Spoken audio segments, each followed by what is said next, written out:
You're listening to the Common Descent Podcast.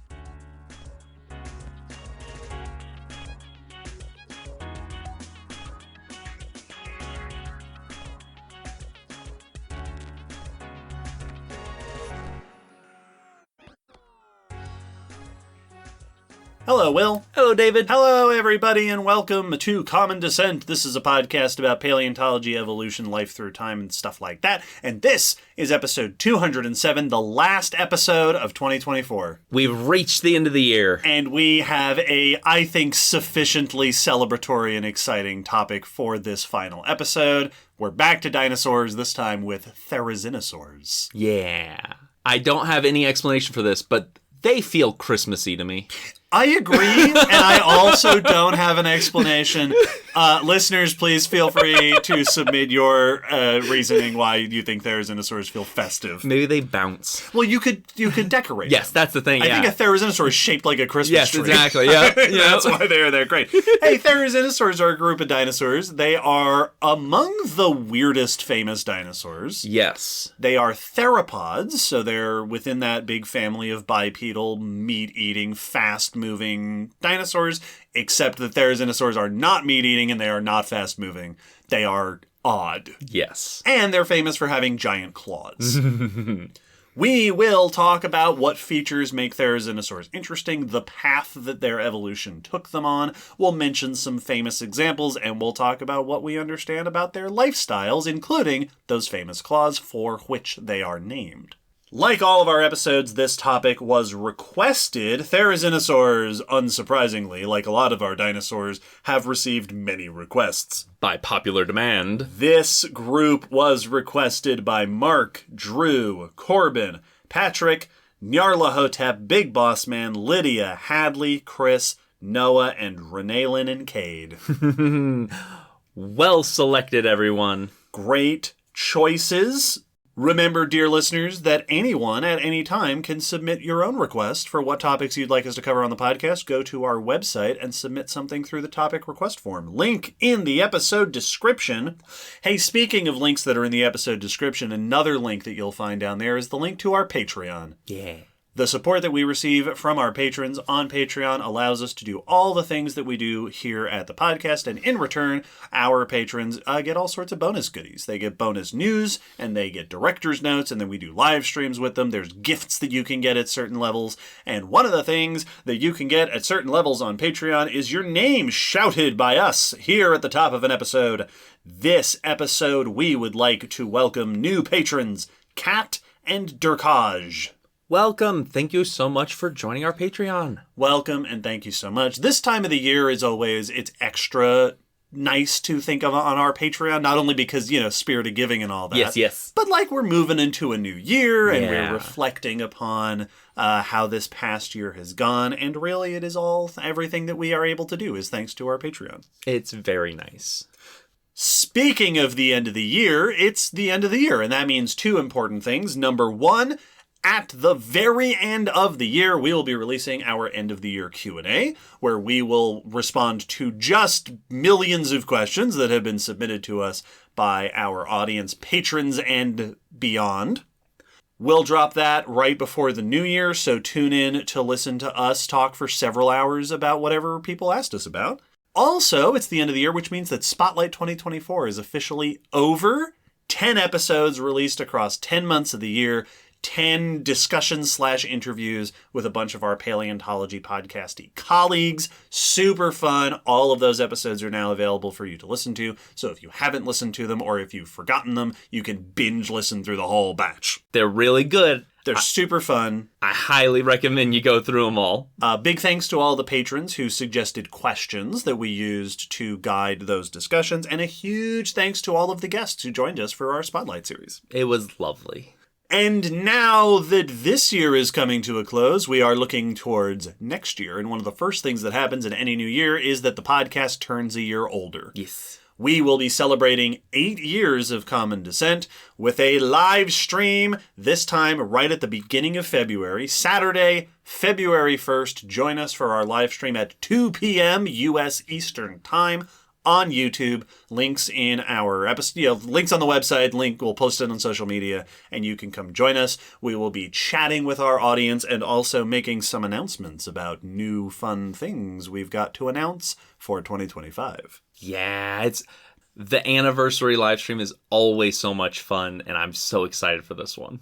And finally, speaking of the season of giving and all that, we have been gived some things. We got cool stuff. We got some gifts. We got a lovely card from Emily along with 2 mugs. Really pretty mugs. That the card tells us are Emily-made mugs. Yeah, these are really neat. They're super nice. I love the pattern. I like the colors. Mine's going to definitely be a desk mug because I have so many things to put into containers, and getting a cool mug for that is my favorite. Yeah. We also got presents from Elizabeth, who gave us, and I have to remember it, because we actually showed these off on one of our Patron live streams, a bag, like a tote bag with a snake on it, and then you got something. I got Croc shirt with Santa hats. Yes, you got the shirt. I got Santa Crocs. And these little Croc and Snake Christmas ornaments, which are so cute. Unreasonably adorable. They're so cute. If you are a patron, go check out our latest Patron live stream, and you can see them. We'll also post pictures on our social media. Thank you so much, both Emily and Elizabeth, for your lovely gifts. Elizabeth also sent another Star Wars postcard. That's one of those poster style. And now I have 9, which means if I get a 12 by 12 frame, I can frame them all, which I plan to. Ooh, you make a whole Star Wars Advent thing. I'll put pictures of that up on the Discord for sure. If you, dear listener, would like to reach out to us in any way, you can do so with our email address. You can join us on our Discord channel server. You can follow us on social media. We have a physical mailing address, which is how these mugs and shirts and stuff get to us. We love hearing from our audience. It's so wonderful. Once again, season of giving, and getting goodies this time of year just feels extra warm and fuzzy. But it's just so nice knowing that people are thinking about us and feeling this generous toward us. The warm, fuzzy feeling is hard to describe. Yeah. So thank you. Well, enjoy it now for the next 11 months, which aren't the season of giving. There will be no gifts. All right, that's enough of our introductory ramblings. It's time for the news. Every episode, before we get into our main discussion topic, we talk about some news from paleontological and related sciences that are out there in the world to keep us all up to date and give us the chance to spotlight some specific studies, which we don't always get to do during the discussion. There's only 4 newses left of the year. Yeah. Start it off. I want to talk about weird dinosaurs. Oh, well, that's the theme of the episode. This is a study on Parasaurolophus, that long-crested hadrosaur, the duck-billed, quote-unquote, dinosaurs. Episode 176. Where this researcher made a model of the piping of that crest to try to get a usable mathematical model for the sounds that might be able to be made. This is research by Hungjun Lin in Acoustical Society of America. So it's acoustics is the study. That's cool. And the article is a press release on Eureka Alert. This was a presentation at a conference. The Acoustical Society of America meeting? Yep. That's super cool. It's really neat. I didn't know that existed. This study is investigating the acoustic characteristics of the Parasaurolophus crest. We talked about this with the Hadrosaurs episode. Mm-hmm. We also talked about this in the hearing, sounds of fossil animals. Yes, episode 52. Parasaurolophus has been looked at a ton of times because its crest is by far the most extreme of the crested dinosaurs and is hollow with these intricate pipings and tubes going through it. Yes, which seem to be nasal passages. Yes. Extending up into that crest. And the hypothesis that has been the go-to hypothesis for, I don't know how many decades, but many, many decades, is that it's a resonating chamber. It's basically a bony tuba on the head that is there to resonate sound when air is passed through it in particular ways to allow the dinosaur to make calls and sounds and particular special noises, which makes tons of sense. We see this in animals today. But confirming that and figuring out what kind of sound is more difficult. This was a study trying to approach that in a new way. They wanted to make a simplified anatomical model with the aim of looking for a correlation between the crest and sound production or perception, like whether or not it could resonate in response to sound. The physical setup that was created was made out of tubes that were made to represent a mathematical model they were working off of. Okay. So they're trying to make a simplified down version to start with and get just the numbers clear, basically. And then they talk later about wanting to add on with more details from the skull and the anatomy. The model consisted of 2 open pipes connected at specific points to mimic the crest structure. The setup, which was inspired by previous and other resonating chamber models, involved exciting the model with a small speaker, collecting data via a minimally invasive microphone. So speaker makes noise to cause resonance in the structure, microphone there to pick up the resonance that is being created. And it was suspended with cotton threads to minimize energy dissipation. Sure. So that way it's not putting that resonance into the stand or something that it's holding it up. It's hopefully going to be resonating mostly uninterrupted and unimpeded. They ran some verification experiments to ensure that the stability is repeatable so that they can get consistent results. They also did control groups comprising of a simple open pipe that was used for calibration to get kind of the ground zero sound and resonance.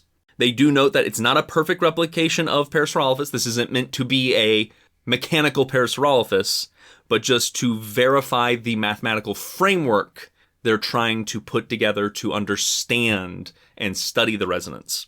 They noted specifically they wanted something simple and accessible for both modeling and building a physical device. So they were going for simplicity in this regard. They then ran it through frequency sweeps, so going through various frequencies to generate the data for the resonance. And they found some particular peaks in the resonance of the structure. The one they noted was a fundamental frequency of 800 hertz with peaks present at its multiples, which I assume is multiples of 800 hertz, but I don't know what that implies acoustically. The initial results, though, indicate that the crest would have been usable for resonance, that it would have a resonant frequency that it could produce and be excited to. This supports the hypothesis that it could have played a role in sound production and potentially in perception. The mathematical model that they're working on is still in progress. They're hoping that it will be a useful thing able to be used in other similar studies for other fossil organisms so that this will be a mathematical tool that then can be applied to new situations.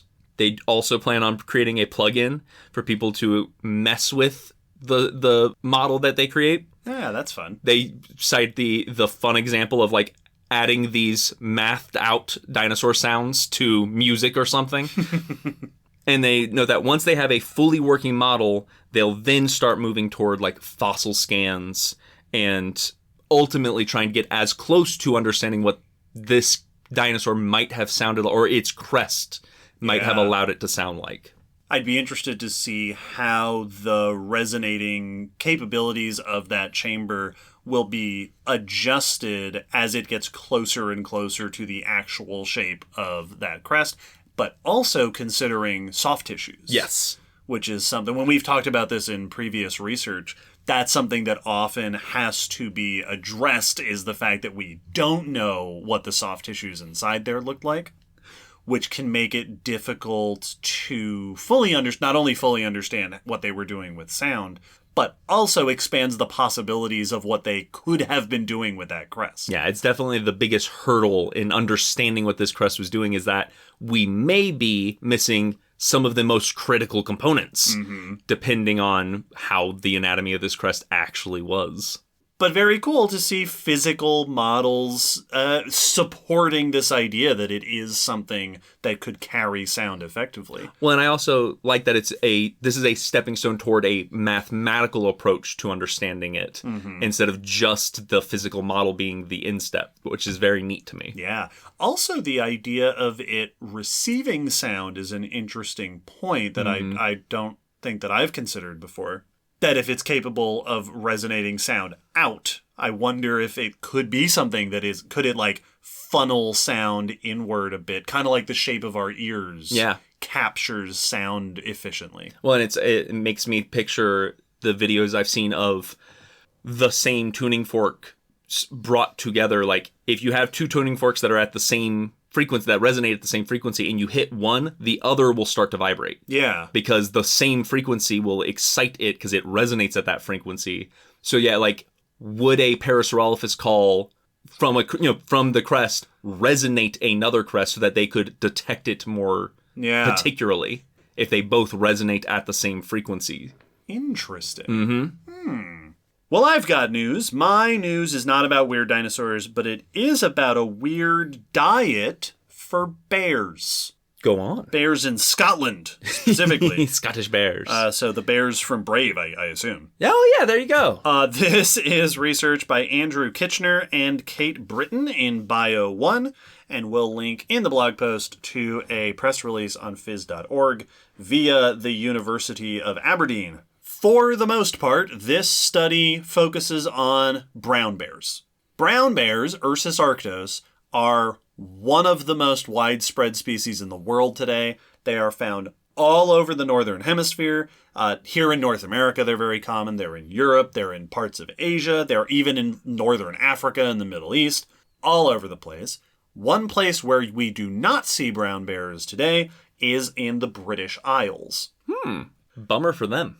For the British, the people that live over there. Yeah, no, you don't get a bear. Not anymore. Yeah. They used to be there. Exactly when they went extinct in the British Isles sounds like it is not quite clear, but at some point in the not too distant past, there were brown bears, and there are fossil sites and archaeological sites with evidence of bears where they no longer are. This study aims to fill out the picture of what bears were doing in these islands and when they were there and when they were not there anymore. Here, they're specifically examining remains of ancient bears from across Scotland. There are several sites in Scotland, but overall, the authors note, not a lot of study has been done here, so there's not a ton of information to go on. Here, they contribute new radiocarbon dates, new genetic analyses, and stable isotopes to infer their diet and what they were eating. So not only what was there, but how were they living there. Very cool. Many of the remains, these are skeletal remains, skulls and teeth and bones and such. Many of them are identified as brown bear. There are plenty of others that are just identified as bear, because there's not enough to say for sure that this is brown bear, the species. Just bear. Bear just says bear. Weird. This shows that, at the very least, caves in Scotland, particular northwest Scotland, have brown bear records going back at least 50,000 years. So they were there for at least a good chunk of the end of the last ice age. This suggests that caves might have been important for bears in this region, especially during glacial periods when it got cold.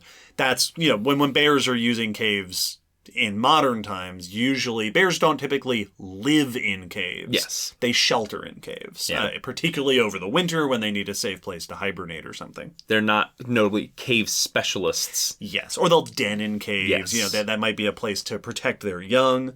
On top of their history of caving, they also used stable isotopes, specifically isotopes of carbon and nitrogen, which, as we've discussed before, the ratio of carbon and nitrogen isotopes in bones and teeth reflects the ratio of those elements in the food these animals are eating, and different types of food have different ratios of those elements. So from there we can interpret their diet. They found that, for the most part, these bears were eating mostly land foods. Okay. Meat and plants. Yep. Which absolutely makes a lot of sense.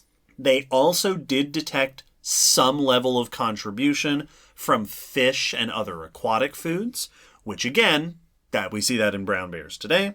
There is reportedly lots of variation between the individual specimens in how much plants versus meat, how much fish or aquatic food versus terrestrial food, which again, not surprising. Yes. Bears today are extremely opportunistic. They will kind of eat anything they can get a hold of. If you're a brown bear that lives where the salmon run is, you're going to eat a lot of fish. But if you're a brown bear that just lives in the woods, you're just going to eat a lot of woods food. Yep. However, not all of the diet signatures were as expected. 5 specimens from the northwest of Scotland were found to have exceptionally high carbon and nitrogen ratio values, which indicates a marine diet. Now, I mentioned that, we've got salmon-eating grizzlies today, famously here in North America, which at certain times of the year are eating basically exclusively salmon. Yes. And those salmon are coming from the ocean. Yep. That's seafood. Even though they're catching them in rivers, they're catching them on their trip up. The authors point out the isotope values seen in these ancient bears are way more of a marine signal than we see in the salmon-eating grizzlies. Yeah. This is not just you got some salmon when the time was right. This seems to indicate that these were some bears that had a predominantly or exclusively marine diet of fish, shellfish, seabirds, maybe marine mammals. This is not something we see in any modern brown bears. It's not seen in any of the other samples from this research, but Will is nodding and smiling at me because there is a modern correlate to this. Yes. Isn't there, Will? Yeah. Polar bears. This is what polar bears do. They are marine predators. They're not swimming out to hunt things, but basically everything they eat, unless like a fox gets too close, is going to be something coming from the sea. And for polar bears, in part, that's not because just that's their taste. That is literally the only thing there is to eat if you live in the high Arctic. Yeah. There's no plants. Unlike the brown bears you were listing, where the bears in the north of the country will have a different diet than the bears in the south because they can find something to eat. There's not something to find to eat up in the Arctic. There's not berries and, oats to eat. Yes. You can't grab a rabbit very reliably. You really have to only eat meat, and the most readily available are going to be the marine animals. Seals and seabirds and, whales that wash up narwhals and stuff.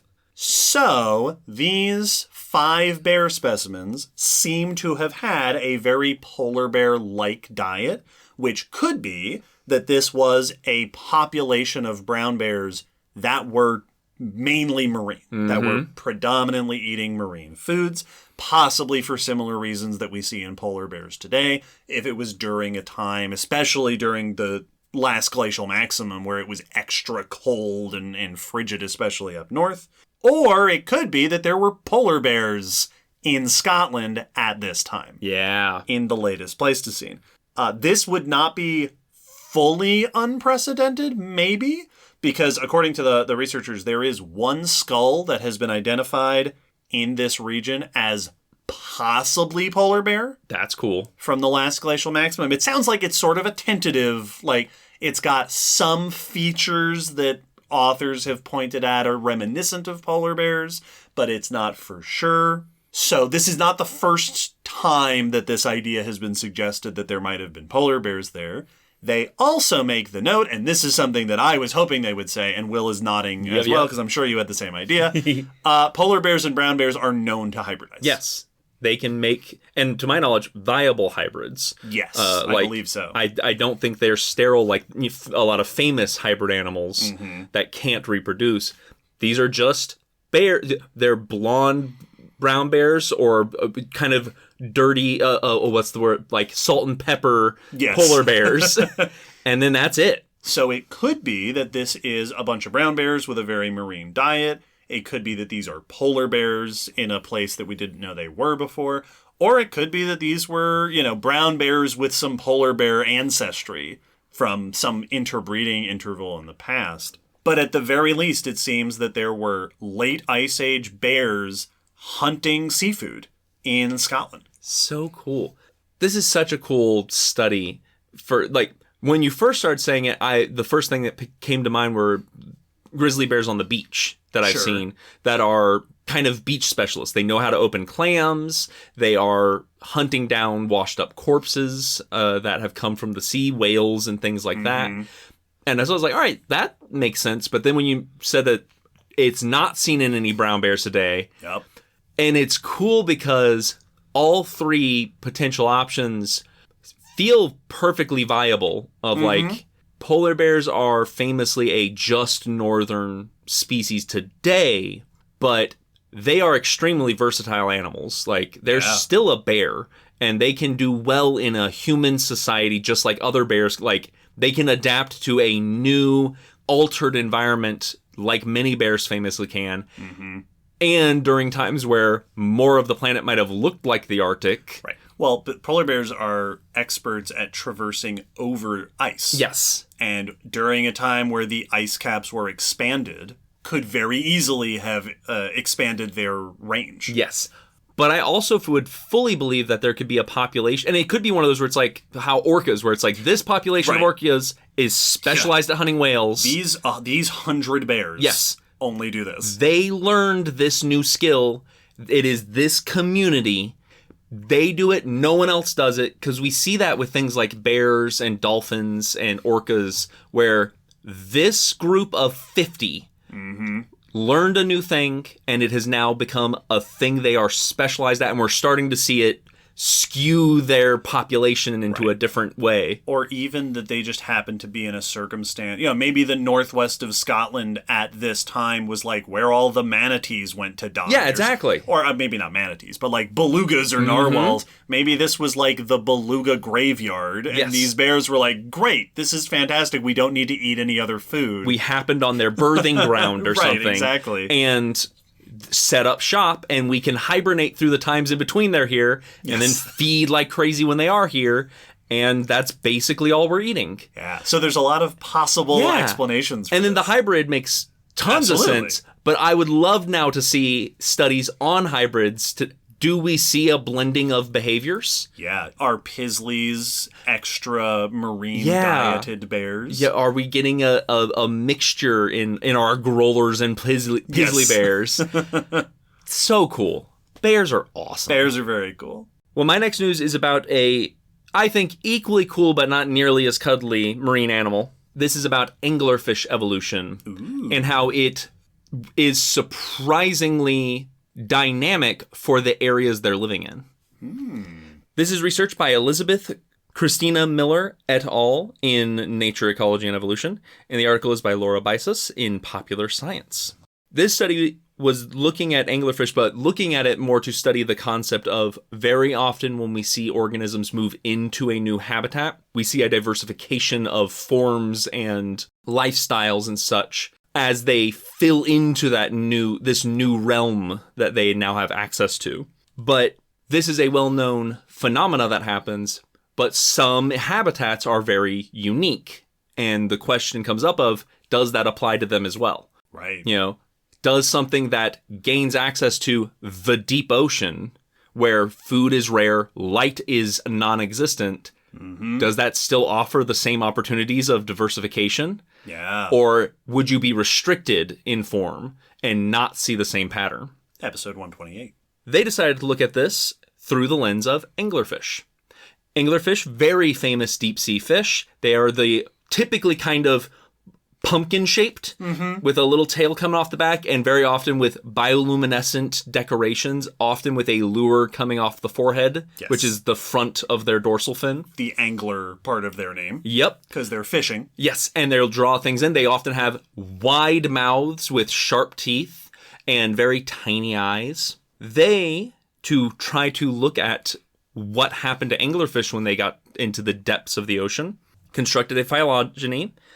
With some extensive sampling, they used museum specimens to analyze the DNA and took 3D images so that they could get a look at the genetic diversification and the diversification in shape of anglerfish. They ultimately looked at the genetic data of 132 species, approximately 38% of the described anglerfish species today. There's way more anglerfish species than I thought there were. Yeah.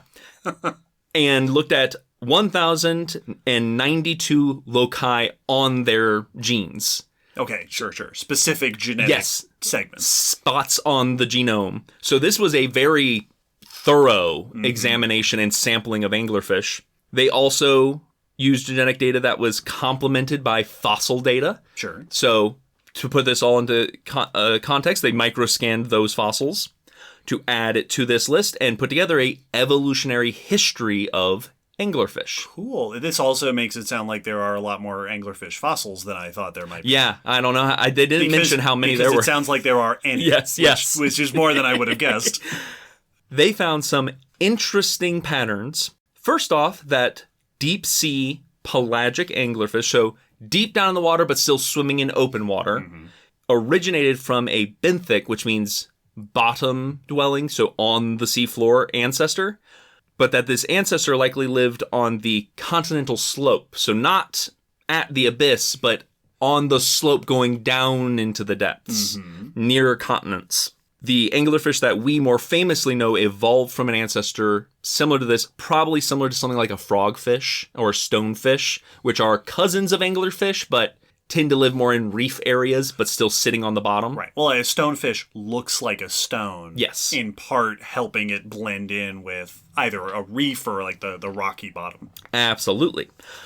These pelagic anglerfish, which are called ceratioids, shortly after they moved into the open water zones of the deep ocean where there's no light, there was a rapid diversification of lineages. All right.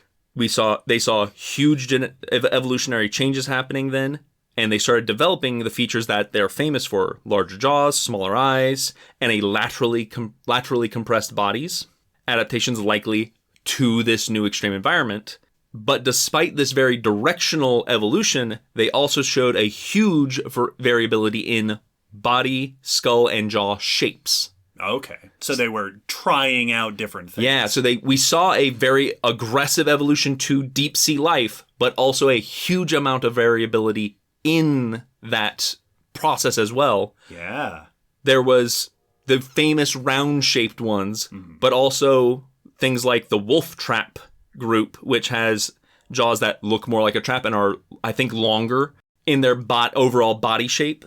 And most notably, they showed more variety than their bottom-dwelling relatives that show a more conservative, quote-unquote, optimal body shape that they all tend to roughly stick to. Right. That there's only a limited number of ways to be a successful anglerfish in those slightly shallower waters, but there seem to be many ways to be a successful anglerfish in the deep open ocean. And maybe also the difference between being on the seafloor and being in the open water. Yeah. So what it is that's happening is not yet clear, but it is very surprising that this environment, which is famously opportunity poor, that it is very hard to live in the deep sea. You'd expect there to only be a limited number of ways you could succeed in the deep sea. Yes. This seems to be a contradiction to that idea. Yeah, the anglerfish not only became deep sea specialists, but became a variety of deep sea specialists. And more variable than their more similar to their ancestral form cousins. They noted that this may be one of the few documented examples of adaptive radiation in a resource-limited, specifically this benthic-pelagic zone, the deep sea. This could be that some of the adaptations they were able to achieve, like bioluminescence and their big jaws, gave them enough of an edge to still be competitive and diversify. But there is currently no strong evidence directly linking this diversity to a resource specialization. Right. So there could be a non-adaptive force, like just some random mutations. They may have been more prone to random mutations that allowed for this level of diversity. Yeah. So they don't know what caused it. So we're not yet able to say that they were so good at deep sea, they overcame the odds. Right. There could be other factors, but they are showing a pattern that contradicts what we expected and is opposite, is more aggressively evolving, so to speak, than the ones living in a quote-unquote easier habitat. Yeah. Fascinating. Yeah. This has been way more than I've ever thought about anglerfish evolution, and I'm incredibly interested. They're so cool. That is really cool. All right, hey, send in your request now for an anglerfish episode. Please. One more news, the last bit of news for 2024. Oh, we bid you farewell. Well, speaking of using stable isotopes to interpret the diets of mammals from the end of the Ice Age, which is what we were talking about before whatever Will just went off on. It's just me with my bulletin board of anglerfish shapes. We're not talking about fish. It's like, look at right, the teeth on this one. Bring it back to something normal. This is research about the diets of the earliest American people. Ooh. Yes. This is research by James Chatters et al. In Science Advances, and we will link to an article in CNN by Izzy Ronald. Here in North America, there is an extensive history of human evidence, archaeological records, going back some 14,000 years or so. The oldest known remains of humans in the Americas are typically categorized as the Clovis people. Yes. And they're named that because they're associated with archaeological tools that are called Clovis points. Mm-hmm, mm-hmm. The Clovis people are the subject of lots of research and discussion about what were the first people on these continents doing, where did they come from, who were they most related to, what were they eating, how were they living, all sorts of fascinating questions about what humans were doing when they first came over here. This includes lots of discussion about their diet. It has been suggested that Clovis people were specialized for hunting megafauna. Yep. Part of that comes from evidence of, animal fossils they're found nearby or the tools that they seem to have been using. Others have proposed that might be a little too far an inference and that they might have been more generalized in their diet. But for the most part, this has all been inferred from indirect evidence. This study provides the first direct investigation of the diet of Clovis people with a stable isotope analysis on an individual called Anzic-1, the only known human remains associated with Clovis tools. Whoa! I also didn't know that was a thing. Whoa! These are very scant remains. They consist of some skull fragments and a few other bones. Around 13,000 years old from southwestern Montana, originally discovered back in the 1960s. Anzic-1 appears to have been approximately 18 months old. Okay. So this is an infant. Yes. Despite the scant remains that are present here, they were able to get carbon and nitrogen isotopes, just like we talked about with the bears. And they were able to compare those isotope ratios with fossils of the animals that lived in these areas so they could see where are you getting your isotope ratios from. Now, what's interesting to note is that an 18-month-old human is not doing a lot of eating meals. They're not good at chewing. They're not good at chewing. They're not good at most things. We all remember. But their parents were. Yes. And this is an infant that was nursing. Yes. So I don't know what the calculations are, but they mention in the methods of the paper, they correct the isotope ratios for the filter of nursing. I'm like, surely you would have to then go, so how does that alter yes the ratio you're getting? And it does. Cool. And it does so in known and understood ways.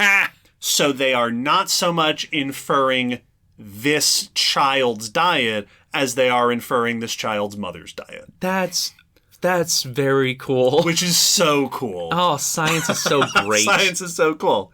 So they collected a bunch of isotope data from a variety of mammals, also known from around the region, and then they ran the isotope ratios through a program, basically to figure out, here's the ratio we see in this human remains, corrected for nursing. Here's all the other ratios we see in the animals that live nearby. Computer, what combination of the local animals would result in the pattern we see in these human remains? Yes. And they found that the diet of this particular Clovis person was mostly mammoths. That is what all the movies have told me it would have been. So far, this is supported by pre-existing evidence. By all of Hollywood. The model estimated that around 35 to 40% of the diet was coming from mammoths and then lower but still significant contributions from elk Okay. and from bison/camel. They note that the isotope ratios are indistinguishable between bison and camel. Huh. So they're just eating all the same things. Oh, that's fun to know. But they note that based on the timing of this, probably it's mostly bison. Yeah. That there weren't expected to be a lot of camels still around at that point. On the other hand, there was far less of a signal from small mammals, horses, which they also interpret might not have been around very much at that point, and plants. Yep. So, this seems to support that they were, in fact, mostly eating large mammals, mostly eating megafauna. Fascinating. It gets better. To reinforce this, to try to, let's see if we can find another, supporting comparison, they also got stable isotopes from carnivores in the region to compare. What local carnivore is this Clovis signal most like? And they got data from dire wolves, gray wolves, bears, American lions, American cheetahs, and more. They found that the Clovis diet signature was not identical to, but most similar to Homotherium, which are saber-toothed cats. Oh. And indeed, Homotherium has also been inferred as mammoth specialists. Yeah. So, it seems that this is solid evidence that at least this child's adult was eating mostly megafauna. They note that because this has been inferred from other indirect evidence, this could very well have been true across the board. Yes. That Clovis people, the earliest communities here in the Americas, might have been megafauna hunting specialists. Which is so interesting for a variety of reasons. This whole study is incredibly fascinating. Just top to bottom. First off, what an ego boost. Right? To be like... I very intentionally made a whole list of all the carnivores so that you know what the competition was. Yep. And that they got the best one. Yep. That the closest... It sounds like a line from a movie trailer. Yes. The thing that we could compare them to the most is the mighty saber-toothed The mighty cat. scimitar-toothed cats. Scimitar-toothed cats, the dirt yes, tooth. they Yeah. are. Which also, I think that's a cooler name. It is a very cool Scimitar-toothed cats. But very interesting for it to be a mostly meat diet, just because we so often think of humans as one of those ultimate omnivores, and that being one of our keys to success. Sure. Well, like bears. Yep. That means that we can go whatever direction is available. And so it's not always the typical, black bear route where 90% of the time it's berries and roughage. Then when meat's available, it's meat. Right. That is very common for humans and throughout human history. Many human societies, that is obviously what the common diet was. But it's just not often that we think about or get to see situations where meat is the bulk. Yeah. Well, and if you are capable of taking out mammoths, if you have the tools and the cooperation and the skills to do it, then that's an incredible resource. It's a huge boon. Yeah. But that's the other part that's fascinating is that if you said that, these humans are mainly hunters, I would still assume that the bulk of what you're catching and hunting are small game. Yeah. Like most people who had to hunt to survive, yes, you don't just aim for the big game. You get small game, and when you can get big game, you go for it. But the fact that they seem to literally be specialized for big animals, all three of those were big animals. Yeah. But bison and elk are the smaller on that list. Yeah, and elk are big deer. Yes. Those are big deer. So, it's very interesting that you may not have been as good at catching small animals as you were these big, scary ones. Yeah. Or you might have been so good at catching big ones that it wasn't worth it. Was it not? Was it just we're going to get enough fat, fur, and meat from this that... Yeah, this will feed us for a week. Yes. So, if you want to catch a rabbit now and then as a snack, or when you really need to. Yeah. But, you're going to get so much from the big things. Well, and it's just...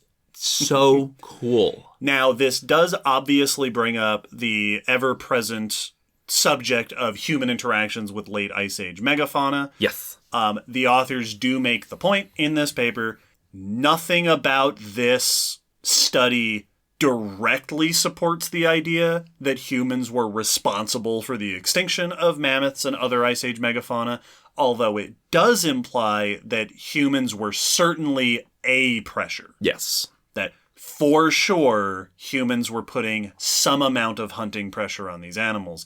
Whether humans were the major cause of their extinction or not is still very hard to say. But in an environment when, like, environmental changes were causing additional stress, humans certainly weren't helping. We, at very minimum, may have been equivalent to other predators like Homotherium. Yes. Because that, when an animal goes extinct, even if it's a fully natural extinction, the things eating that animal are part of the cause of that extinction. Yes. Even if they're not the thing that changed. But when my habitat gets rougher or my food gets down and you're still eating me, yes, that's really not helping. I'm going to blame you. I'm sure that if we ask the mammoths, they'd be like, well, yeah, it was humans' fault. Yeah, also, wolves and cats and all sorts of There's no terrible point in being things. mad at the glacier. What am I going to do with the glacier? I can't rise up and revolt against the glacier. Yes. Oh, awesome. Such cool stuff. Hey, speaking of things and the eating things, I guess we're gonna talk for the rest of this episode about a group of dinosaurs that did the opposite. Yes. They are dinosaurs you would expect to be meat-eating specialists based on the family that they're from, but they're not. They're kind of the other way. We're gonna take a little short musical interlude, and then after that, we're gonna talk the whole rest of the episode about one of the coolest groups of dinosaurs out there, Therizinosaurs, and their leaf-chewing mouths and their steak knife hands.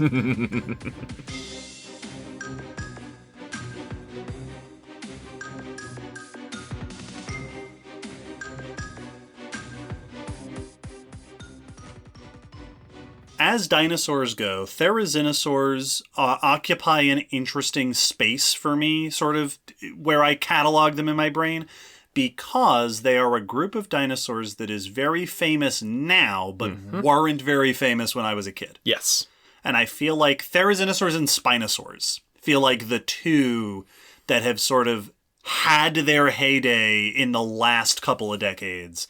None of my books as a kid, my dinosaur books, mentioned Therizinosaurs, or I think even Spinosaurs. Yep. Yeah, that's definitely where they fall in my mind, is they still feel like new to the scene. Yes. We've had Therizinosaur fossils since the mid-1900s, yes, but we didn't really know very much about them for a while. I had one book that talked about that aspect. And you'd see the arms. Yes, exactly. Yep. I had a book that had a whole page about that mystery. And then years later, I remember seeing something going, my book! Yes. It's my book! We found it!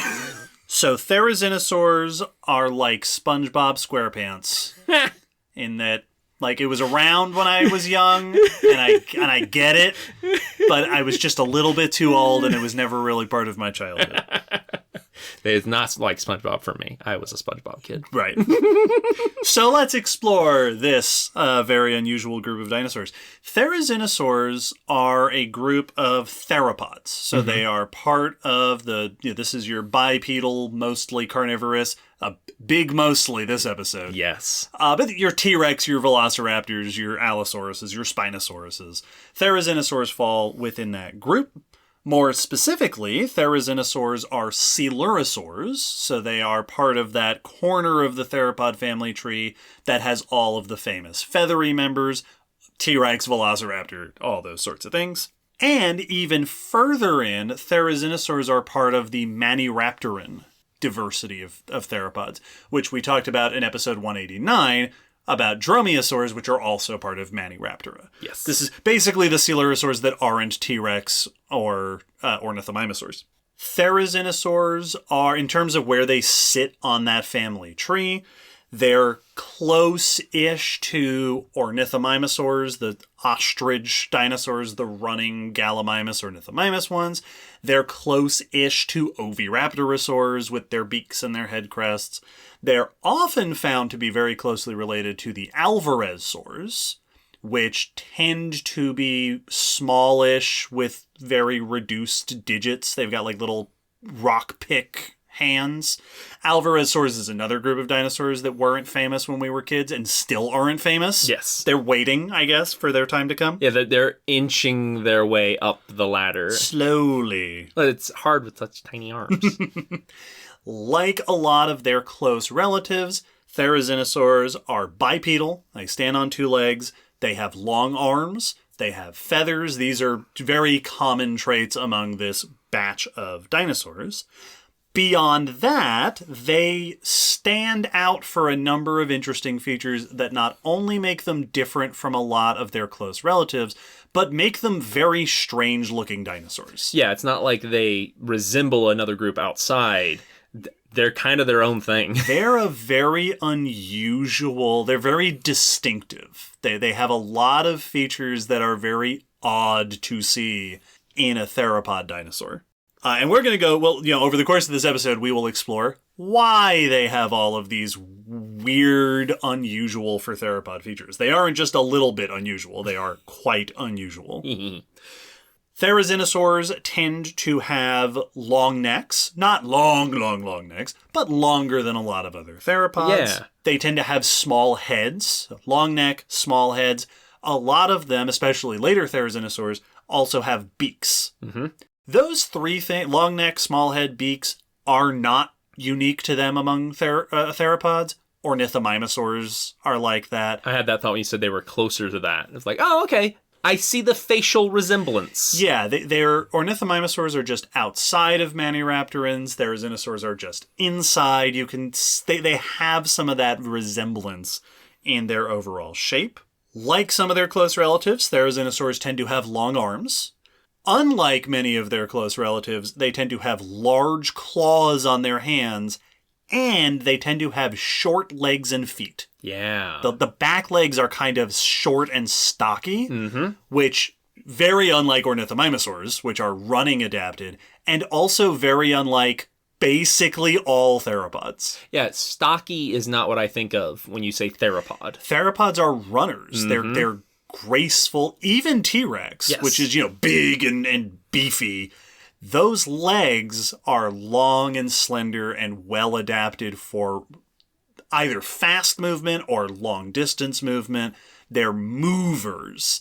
Therizinosaurs are not that way. Their back legs are very distinct. Which feels like they reversed the proportions of their limbs when doing their character creator.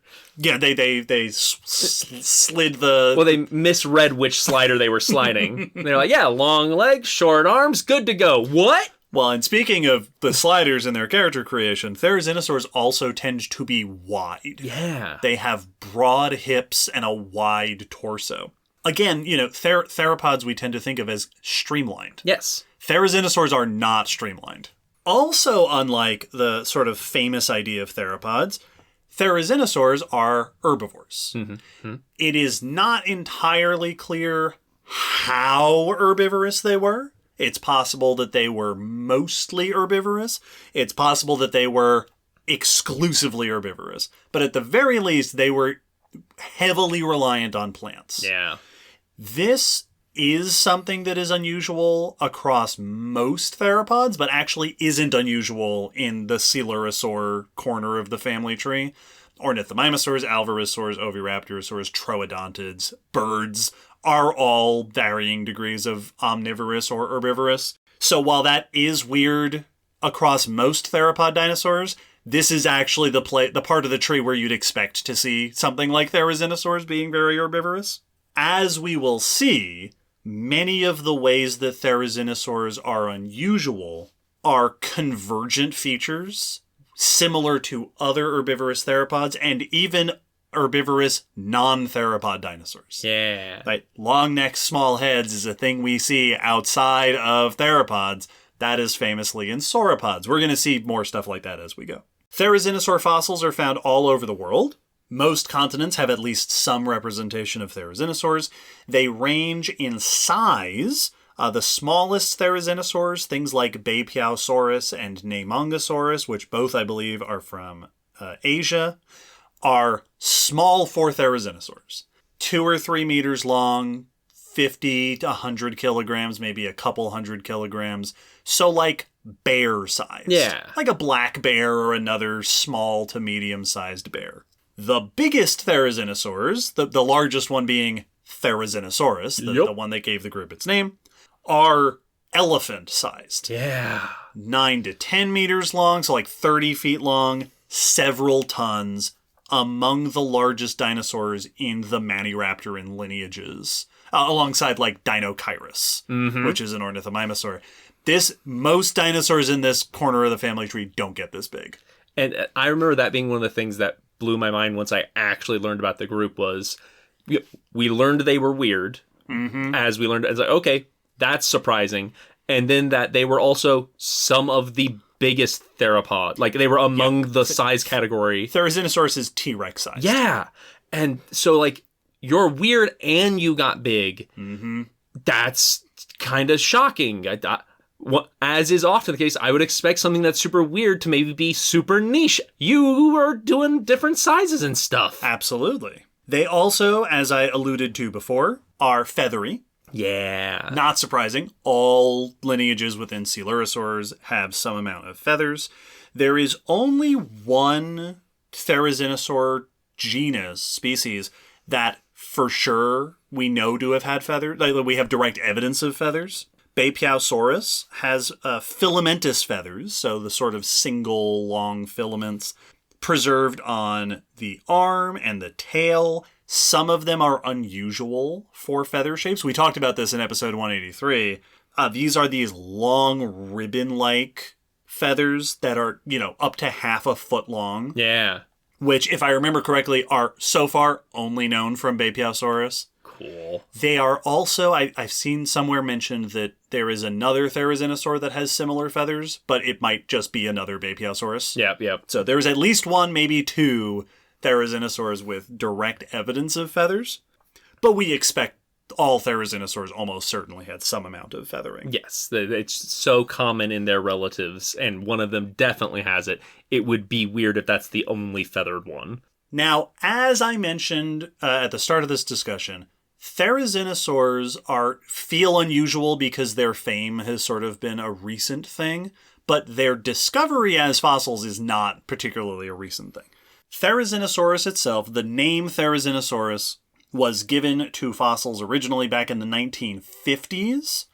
The original fossil material of Therizinosaurus was just claws. Yeah. Just the claw, the manual unguals, so the claws on the hands, which were identified as belonging to a giant sea turtle of some kind. Makes sense. If you only have claws to work with, and they're very strange claws on Therizinosaurus. They absolutely see how you could look at that and think flipper. Yes, for sure. I can definitely see that. Later on, in the 1970s and 80s, researchers were able to identify limb material, arm and leg bones, of Therizinosaurus, as well as bits and pieces of other species that seem to belong to this same group. This led to Therizinosaurs being identified correctly as dinosaurs. They didn't think they were just a jacked sea turtle. Not a jacked sea turtle. Just fist walking its way up the beach. Just on the arms. However, even though they were identified as dinosaurs, they spent a long time being moved around the dinosaur family tree. Because again, they're very strange. Yes. For a while, the fact that there was still relatively little actual fossil material known, and the fact that they've got a bunch of these unusual features in the hips and the neck and the head and the face, especially unusual for theropods, meant that they were identified as a bunch of different things. Various studies suggested that they were theropods or early ornithischians, so early relatives of things like Triceratops and Stegosaurus, or prosauropods. Makes sense. Which, prosauropod, the broad group that eventually gave rise to the true long-necked sauropods, Therizinosaurus has a lot in common with prosauropods. Yeah, long neck, small head, pot belly body with big arms, squat legs. Like there were a bunch of the prosauropods were back leg walkers. Yep. Yeah, it's like Plateosaurus and those. Therizinosaurus, if you just describe it, fits the same. You can use the exact same descriptive words. Yes. It seems like prosauropod is not at all a strange guess. Mm-hmm. For a while, some of what we now consider therizinosaurs were grouped as segnosaurs in the family Segnosauridae. That is a word that you'll still hear from time. Like if you go reading papers about it, or even I think on the Wikipedia page, you'll see the term segnosaurs used for therizinosaurs. In the 1980s and 1990s, paleontologists started to discover much better preserved material of these dinosaurs, which started to give us a more complete look at their anatomy. These included some really famous examples like Erlikosaurus, which is from late Cretaceous of Mongolia, which preserves a nearly complete skull. Very useful. Nice. Alxosaurus from the early Cretaceous of China preserved several different specimens, which all together gave us a nearly complete look at the skeleton of this species. With this sort of new incoming, more complete material, paleontologists officially all agreed these are theropod dinosaurs, and they were ultimately classified within Therizinosauridae and Therizinosauria as a whole group. And since then, throughout the 2000s, we've continued to find more specimens, more complete material, more species. Nowadays, there's something like 15 to 20 species of therizinosaurs that are known. We've been slowly building up a much more complete and functional view of these dinosaurs. Which is really a very cool history. You know, it's always fun when we get to see that happen with a group. It's also really neat that we got to live through that. Like, yes. I remember the news of like, hey, we think we might have figured out what these weird arms is, and it's weirder than we thought it was. Because like my book had a whole section on like, here are these strange arms. Surely the predator it must go to must dwarf that of T-Rex and its ilk. Well, and it puts Therizinosaur... It's very interesting. It puts Therizinosaurus in a very similar category as Deinocheirus. Yes. Because Deinocheirus was the same sort of thing. That was also in that section of the book. Big arms, what does this go to? Therizinosaurus was big arms and crazy giant claws. Yes. And that was where you got those discussions of what was this hunting? Yes, exactly. You know, what was this taking down with these giant claws? Yeah, the section had Therizinosaurus and Deinocheirus arms pictured next to each other. Yes. And it's like, we don't know what these are. And like the book was a bit more like, they're definitely some sort of large predatory dinosaur. Right. Which and neither of them are. Yep. Nope.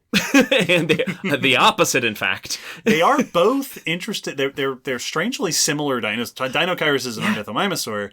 They're shaped pretty similar. Yeah. And they're a very similar size. Mm-hmm. They're both gigantic coelurosaur herbivores. Yes, which is so interesting. And then, when it came out that it was this weird animal, I remember there being articles of like, what looked like a mass murderer turns out to be a mass grazer, like a browser. Who could have possibly guessed? Yeah. Ice Age mammalogists, yes. I think.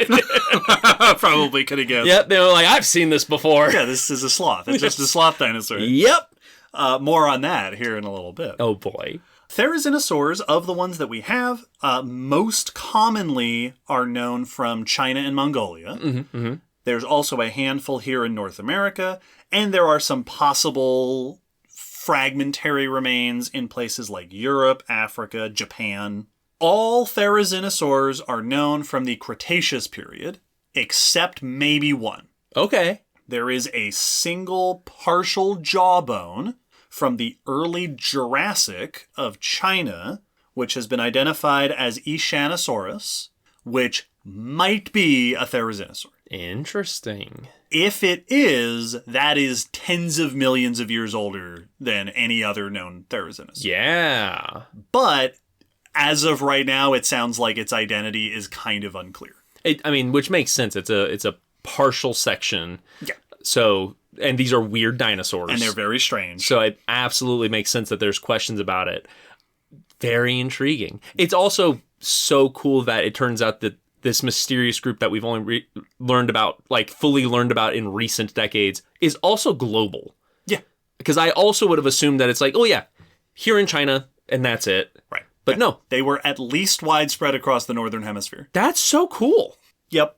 Outside of Eschanosaurus, maybe all Therizinosaurs fossil record starts in the early Cretaceous. The basal-most Therizinosaur, so the outgroup, the earliest branch of this group, is consistently considered to be a dinosaur called Falcarius. There are a couple others that have been identified as maybe close to Therizinosaurs. Falcarius is regularly pointed at as, this is the earliest branch of the Therizinosaur family tree. Falcarius comes from the early Cretaceous of Utah, here in the US. Falcarius is medium-sized, so 4 meters long, 10 to 15 feet long. Intriguingly, it is known from 2 different bone beds, so fossil assemblages, with hundreds of specimens. Awesome. All ages, young to old, which is completely unheard of across the rest of Therizinosaurs.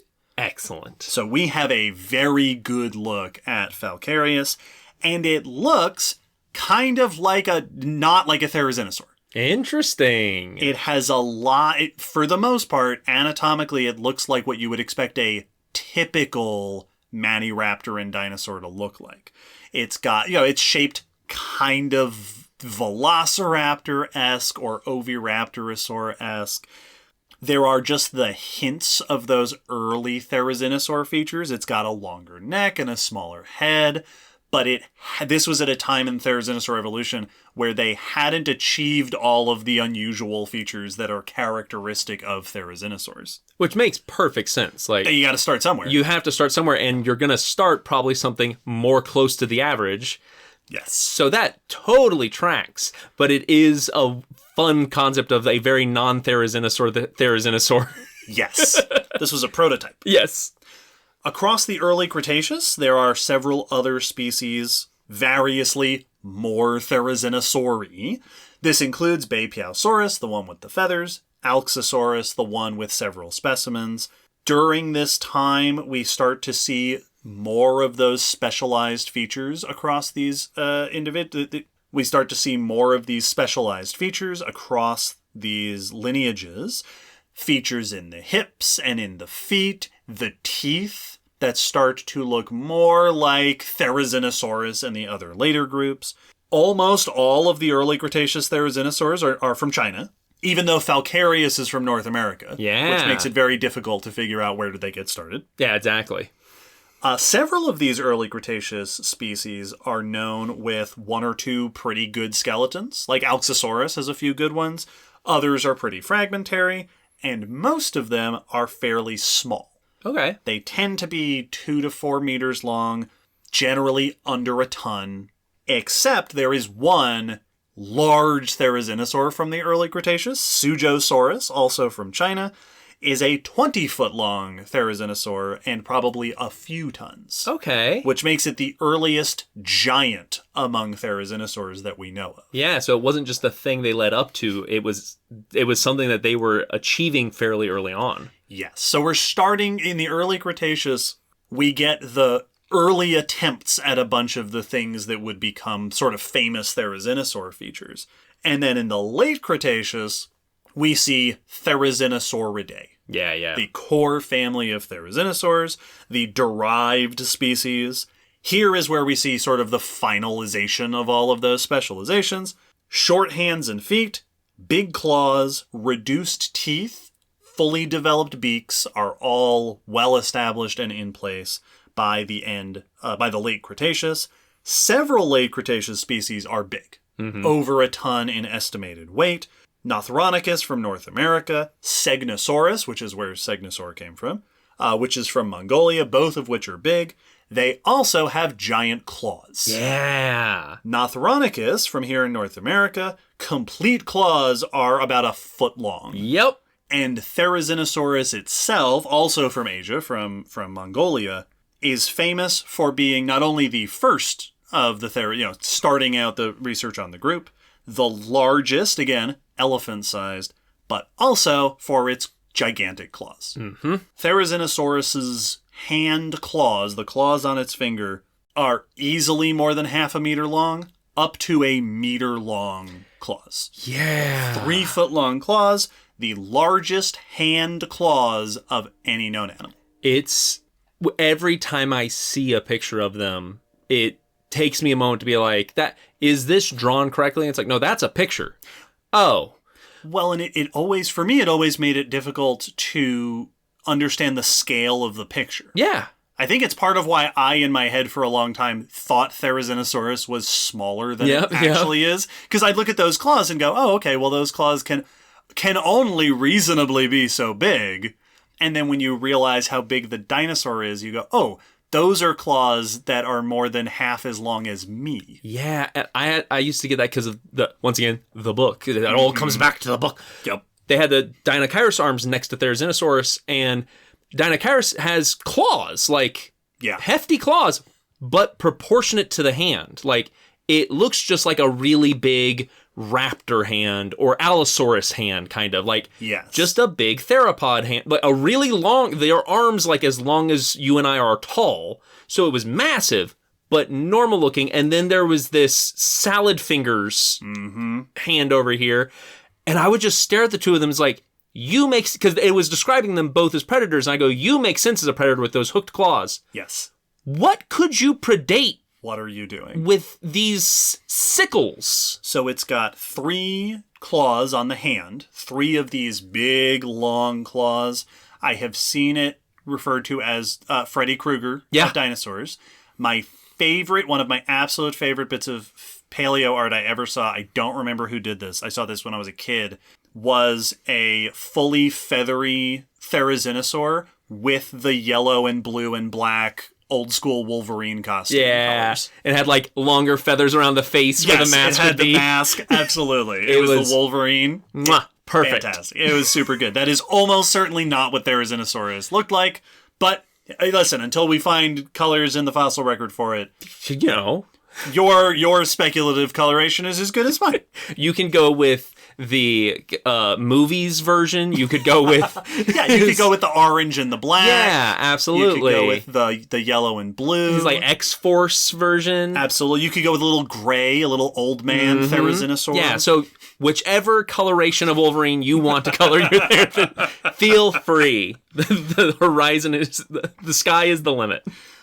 Interestingly, with Therizinosaurus, is it's another one of these cases, again, kind of like Spinosaurus, where it's the famous member of the group and we actually know fairly little about it. Yeah. Therizinosaurus itself is pretty poorly known. Mm-hmm. We've got claws, we've got some bones from arms and legs. I believe there are some bits of ribs, but that's about it for Therizinosaurus. Yeah. We don't actually have anywhere nearly complete skeleton. I don't believe we have any skull material from Therizinosaurus.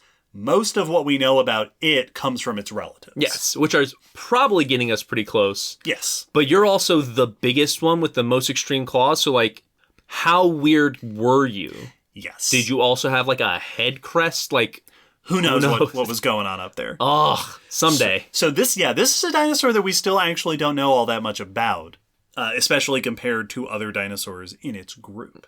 Now, with all of the Therizinosaurs that we do have, we have been able, I haven't done any of it, but paleontologists have been able. I was me. I've studied all the Therizinosaurs. I was particularly proud of that name when I came up with it in 1954. With all of the data that we do have, we have been able to put together a pretty good idea of the lifestyle and behaviors of Therizinosaurs. And this is where we start to get into some of my favorite aspects of them, which is, we know you have very odd anatomy for a theropod. Why are you like that, and what were you doing with that? Yeah. We're going to take a little break, and when we come back from the break, we're going to explore what were they doing with that? How did a Therizinosaur? Stay tuned.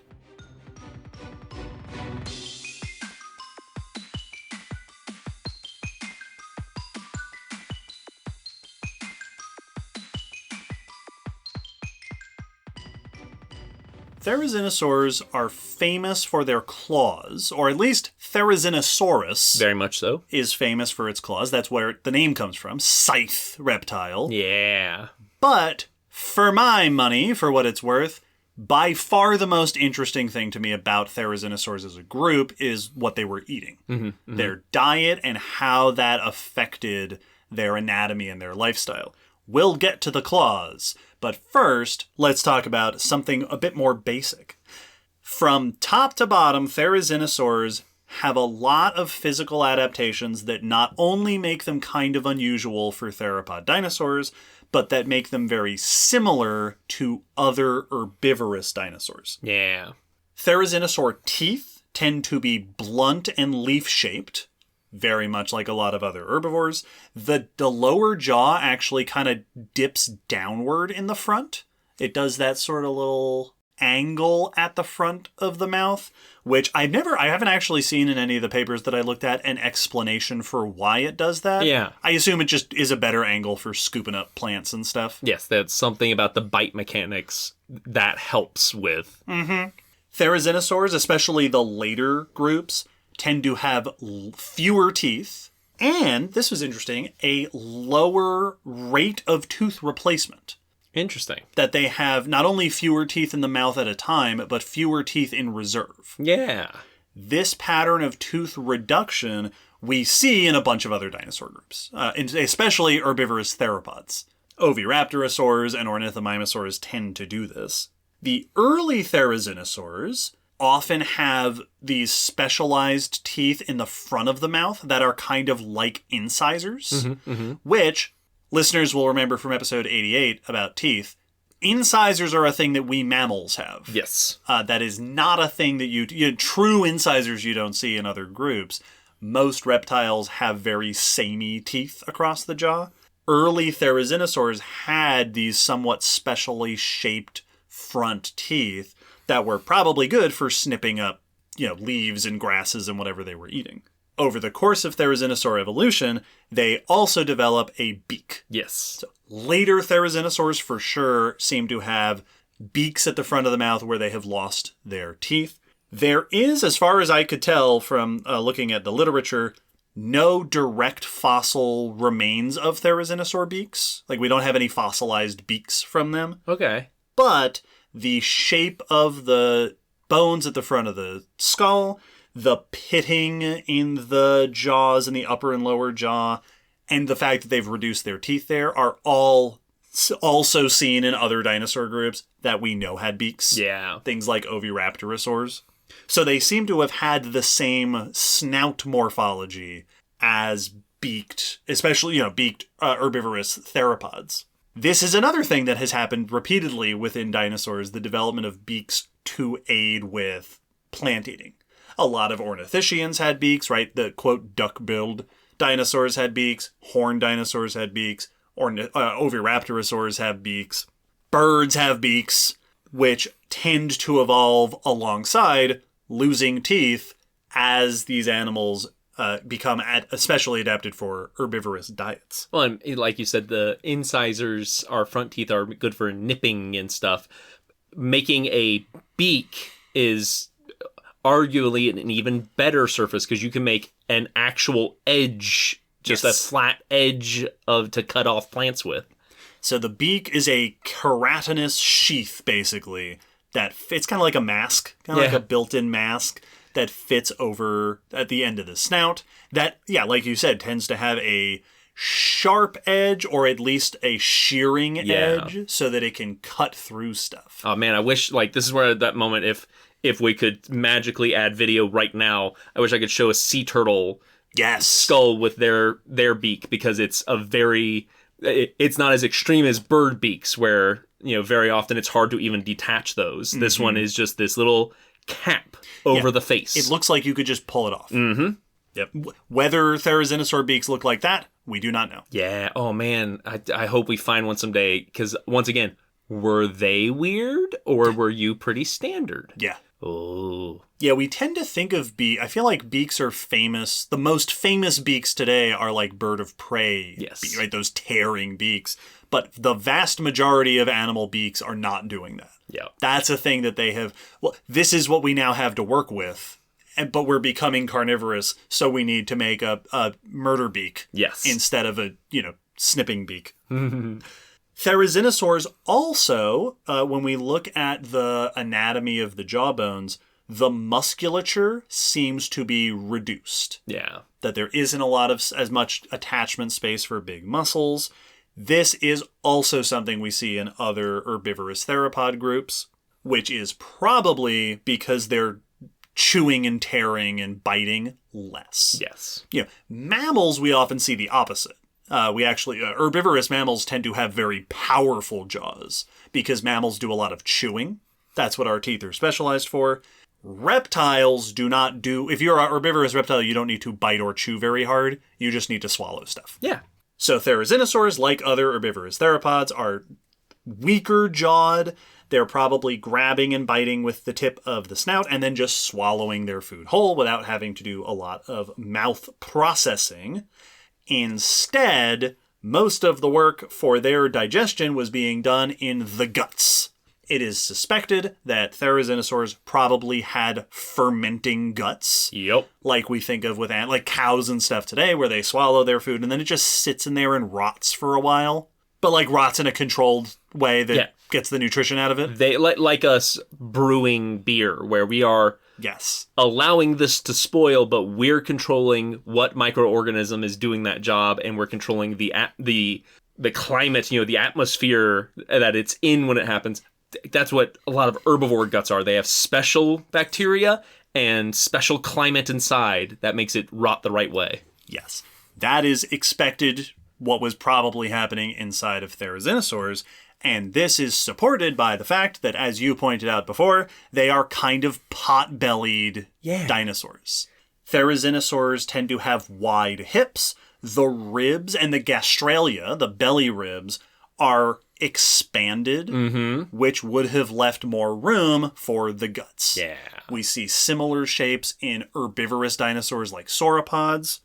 We see similar torso shapes in animals like today, like cows, where they're just sort of broader and bigger because inside of them is the digestion chamber that needs a lot of time and effort to break down plants, which are hard to break down. I was like, I'm picturing like a hippo where it's just that it looks like there's a barrel in there. And it's, because it's effectively a vat. Yes, absolutely. Therizinosaurs, even the pubis, which is part of the hip, is angled backwards. Yeah. Which is the state we see in ornithischian dinosaurs. Not typically what we think of in a lot of theropods, which is probably to make more room inside the gut yet again. Get it out of the way. So yeah, these were very herbivory adapted theropods. That shape of the body also meant that they could not move like other theropods. Therizinosaurs are bipeds. They are indisputably, I don't know of any, I've never seen any paper or discussion that suggests that therizinosaurs were walking around on all fours. Me neither. These are bipedal, two-legged dinosaurs. But, as we pointed out before, whereas most theropods are built for either high-speed movement or very efficient movement, therizinosaurs are not. Most coelurosaur dinosaurs, T-Rex, Deinonychus, those ornithomimosaurs, tend to have long, slender legs, long, slender toes. They walk on 3 toes, like we think of with birds today. There's a 4th one, but it's kind of dangling off the back and doesn't really do much. Some of them even have special adaptations in the shape of those toe and foot bones that make them even more stable for running or for long-distance walking. Therizinosaurs, especially the later branches, have short leg bones, short foot bones, broader feet, like the toes themselves are less slender, and they are functionally 4-toed. Oh. That first digit, that sort of dangling, sort of, pointless dew claw-like digit in Therizinosaurs has become once again part of the walking apparatus. that digit is as broad and big as the other 3 digits. I did not know that. Mm-hmm. Weird. They brought the Dewclaw back into... Brought it back. Now, this is kind of like what we talked about last episode with vestigial structures. Yeah, you had kind of a vestigial toe, but it was still there, so they brought it back. That's awesome. We can tell that they were functionally tetradactyl, right, 4-toed, from the anatomy of it, just like that's the way that the bones fit together, that's the way that the bones are shaped, but we also have footprints. Yay. There are trackways associated to Therizinosaurs. The most famous one is Macropodosaurus. The footprints are broad, just the whole print is broad, and 4 toes. That's so cool. These seem to be adaptations for supporting a bigger body. Yep. Right? Stockier back legs, an extra toe on the ground, broader footprint. This is for holding up a broad, heavy, gutted dinosaur. Yes, absolutely. Some research has even interpreted the trackways as potentially evidence that Therizinosaurs might have been plantigrade. See, that's what I thought you were going. Walkers. I thought that might have been, because I was picturing their leg in my head. I'm like, they definitely, when I've seen them drawn, they don't seem to have as much of that elevated heel. Yeah. And so I thought that's where you were going, but you did both. I did both. 4 toes and maybe plantigrade. So most dinosaurs, theropod dinosaurs in particular, are walking on just the toes. Same way cats do, same way dogs do. The heel is actually elevated. That's what gives cats on their back leg, cats and dogs, that double kneed. It looks like they have a backwards knee. Yes. That's the heel. That's their heel sticking up. We walk with our heel on the ground. Our heel all the way up to our toes touches the ground. That's plantigrade locomotion. Us and the bears. Bears, raccoons are plantigrade. It sounds like... all animals associated with trash cans. All animals associated with trash cans. Humans, bears, raccoons, plantigrade. It sounds to me, from what I saw in the literature when I was reading about this, that it is not... There's not a consensus. Yeah. That Therizinosaurs were walking with their heel on the ground, but some researchers have pointed to some evidence that they might have been flat-footed. Yeah. Which, again, is a great adaptation if you have to hold up a heavier, broader body. Absolutely. Like, you are stabilizing. You're taking joints out of the equation and bringing them down to the ground. Yes. There has also been some research on their locomotion style. Mm-hmm. I found a study that was looking specifically at Nephronicus, which is a well-preserved species from here in North America, and they noted that the overall shape of the legs and the hips suggested that these Therizinosaurs probably had a wider gait. Yeah. So not quite as, directly under the body, but sort of a broader stance, and suggested that larger Therizinosaurs probably moved using a slow waddle. Yeah. Like ducks. Yes. Ducks, one of the reasons ducks waddle is because they have these sort of widely spaced limbs. Yeah, and their legs are to the back of the body, so they're kind of awkwardly placed. Apparently, we also have some trackways that seem to be more widely spaced. Like, the footprints are a little farther apart from each other than typical theropods. You can look at it as a waddle. You could also look at it as like a cowboy swagger. Yes. Cha-ching, cha-ching, cha-ching, cha-ching. I did see it pointed out in at least one paper that this same sort of broader gait and wider stance is something we see in some sauropods.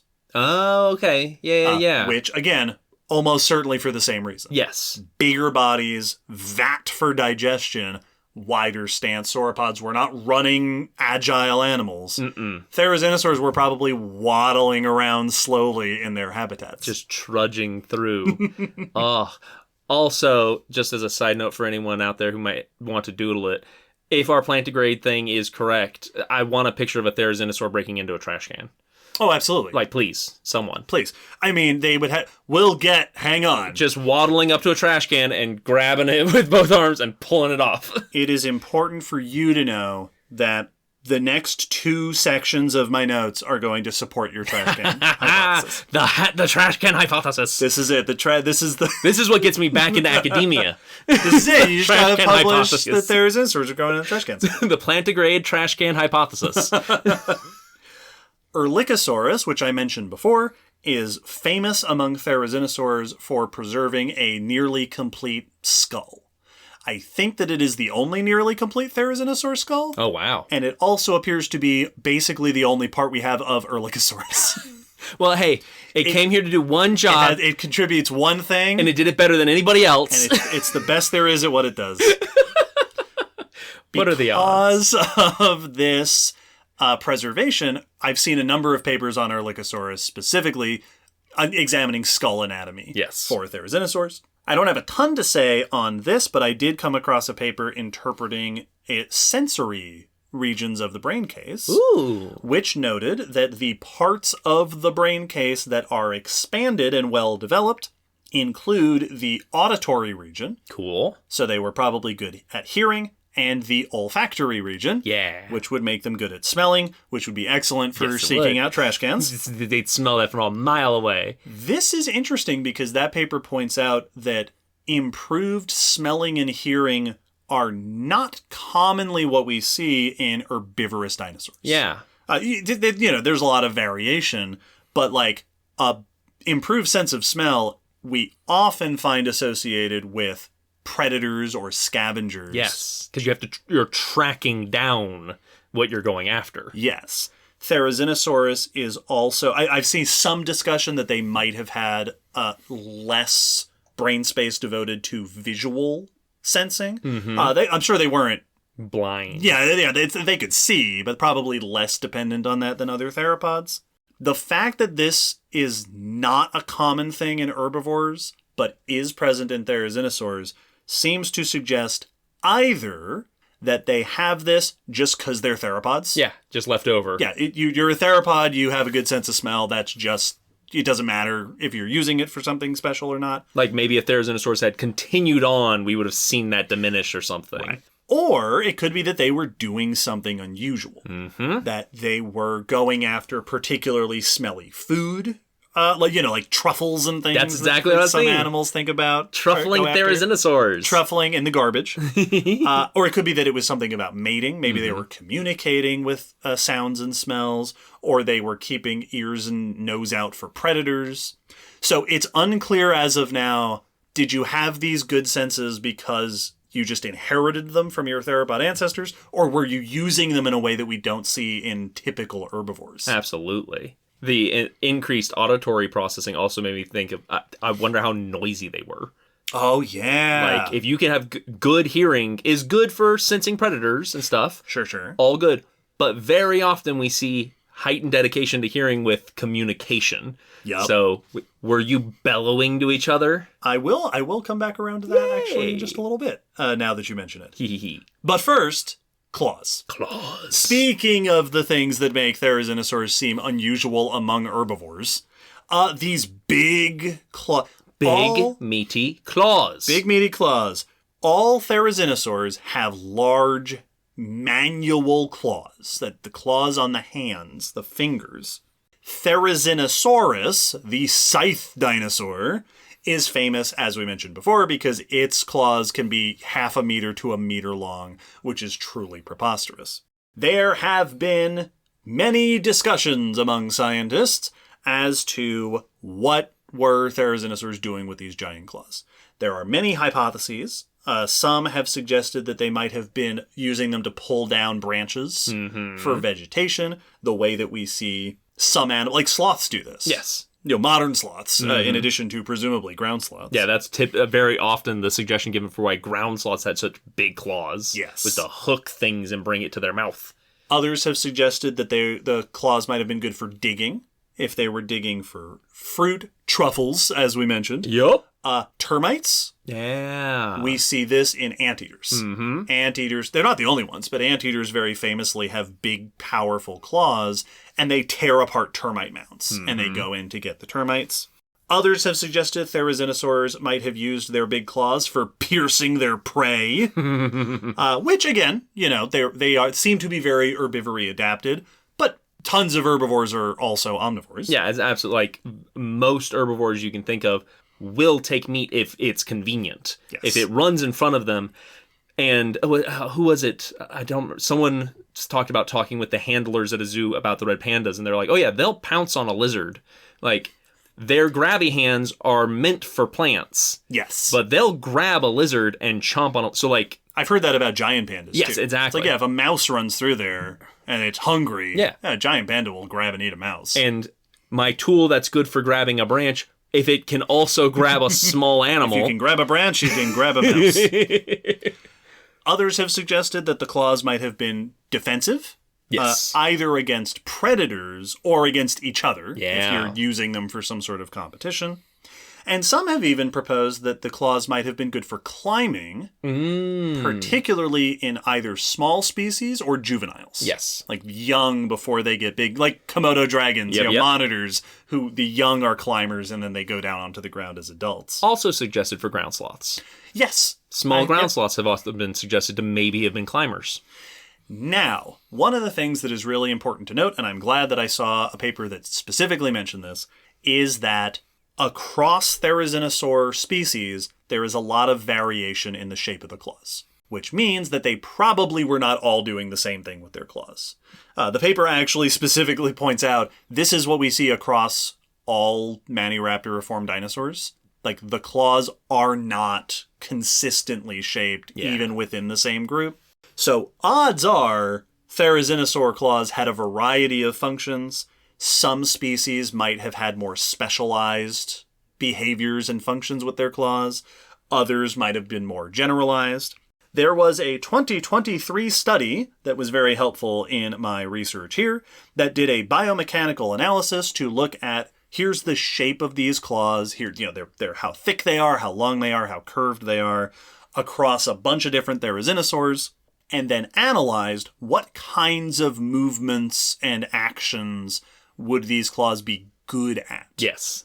These kinds of, we talk about these in the news every now and then, where you get a computer model and you go, here's the shape of the claw. What will break this claw? Yeah, what can it withstand? I think this one came up in the news. Not quite this one, but the next one I'm going to talk about. Oh, maybe this one did too, actually. Because I remember doing news on one where they measured it out. Yes. One of these that I'm about to mention absolutely was in the news. Maybe they all were. Listeners, tell us which episode it was. Yes. What they found is that early lineages, Alxosaurus, Erliensaurus, Falcarius, their claws seemed to do pretty well in the mechanics you'd expect for things like piercing or pulling. Gotcha, yeah. So like pulling vegetation or grabbing prey. Mm-hmm. Those kinds of motion. They point out that they were somewhat similar to ground sloths. Okay. So maybe for pulling in vegetation, although again, these were also earlier, less specialized groups. So it wouldn't surprise me if they were doing both. Yes, absolutely. Just like we were saying with the pandas. You grab, well, not a mouse. Yeah. You grab a multi-tuberculate, but also you can scoop up some leaves. Well, a great example that I surprised we didn't hit on earlier, bears. Absolutely. Bears have these massive curved claws that are absolutely used the way a predator would to grab on and injure prey, but more of the time are used as shovels and to pull apart stumps. And also for climbing. Yeah. So very potentially the early ones could have been quite bear-like in their behaviors. This particular study found that across the group, the claws generally performed poorly for digging.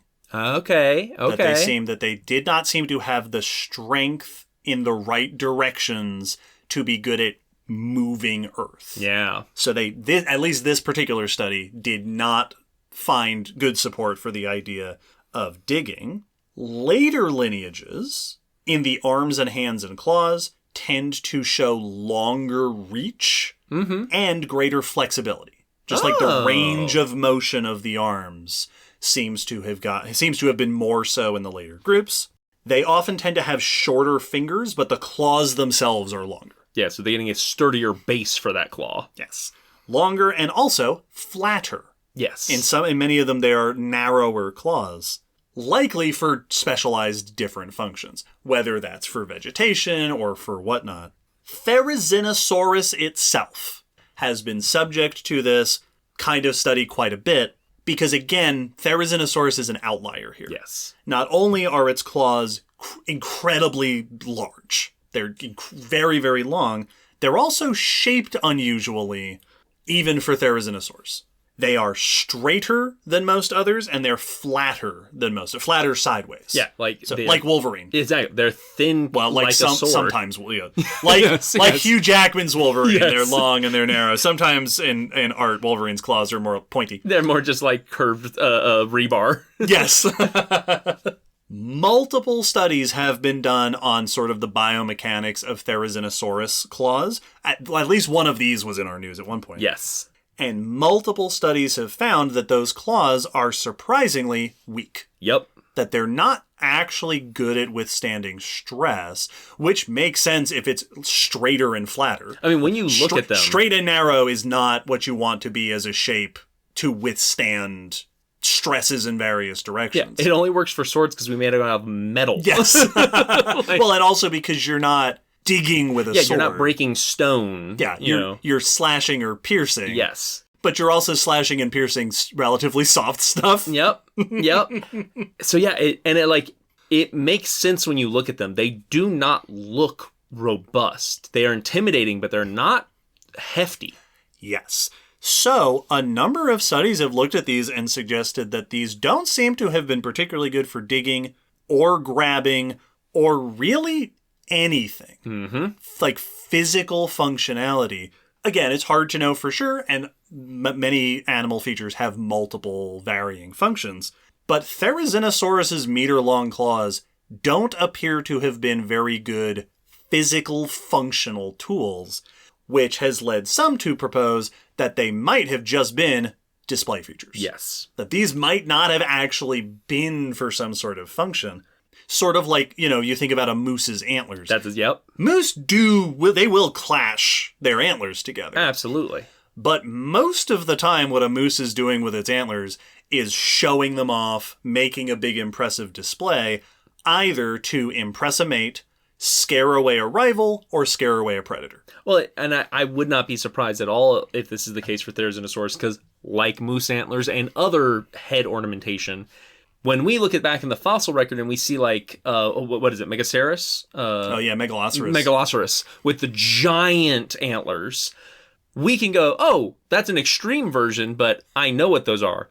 But that's because we have them today. Yes. If we only had that example in the fossil record, it would be just as weird to go, but how is that helping you survive? Right. And it might not have been for survival. The answer is that a bear doesn't want to mess with you when you have a 6-foot rack of antlers. Yeah. And it may not have been for just day-to-day survival, but getting a mate. Yes. And it's also interesting to point out that we don't have animals today that use their claws quite like this. Mm-hmm. But anteaters will stand up and spread their arms as part of a warding off predators display. Mm-hmm.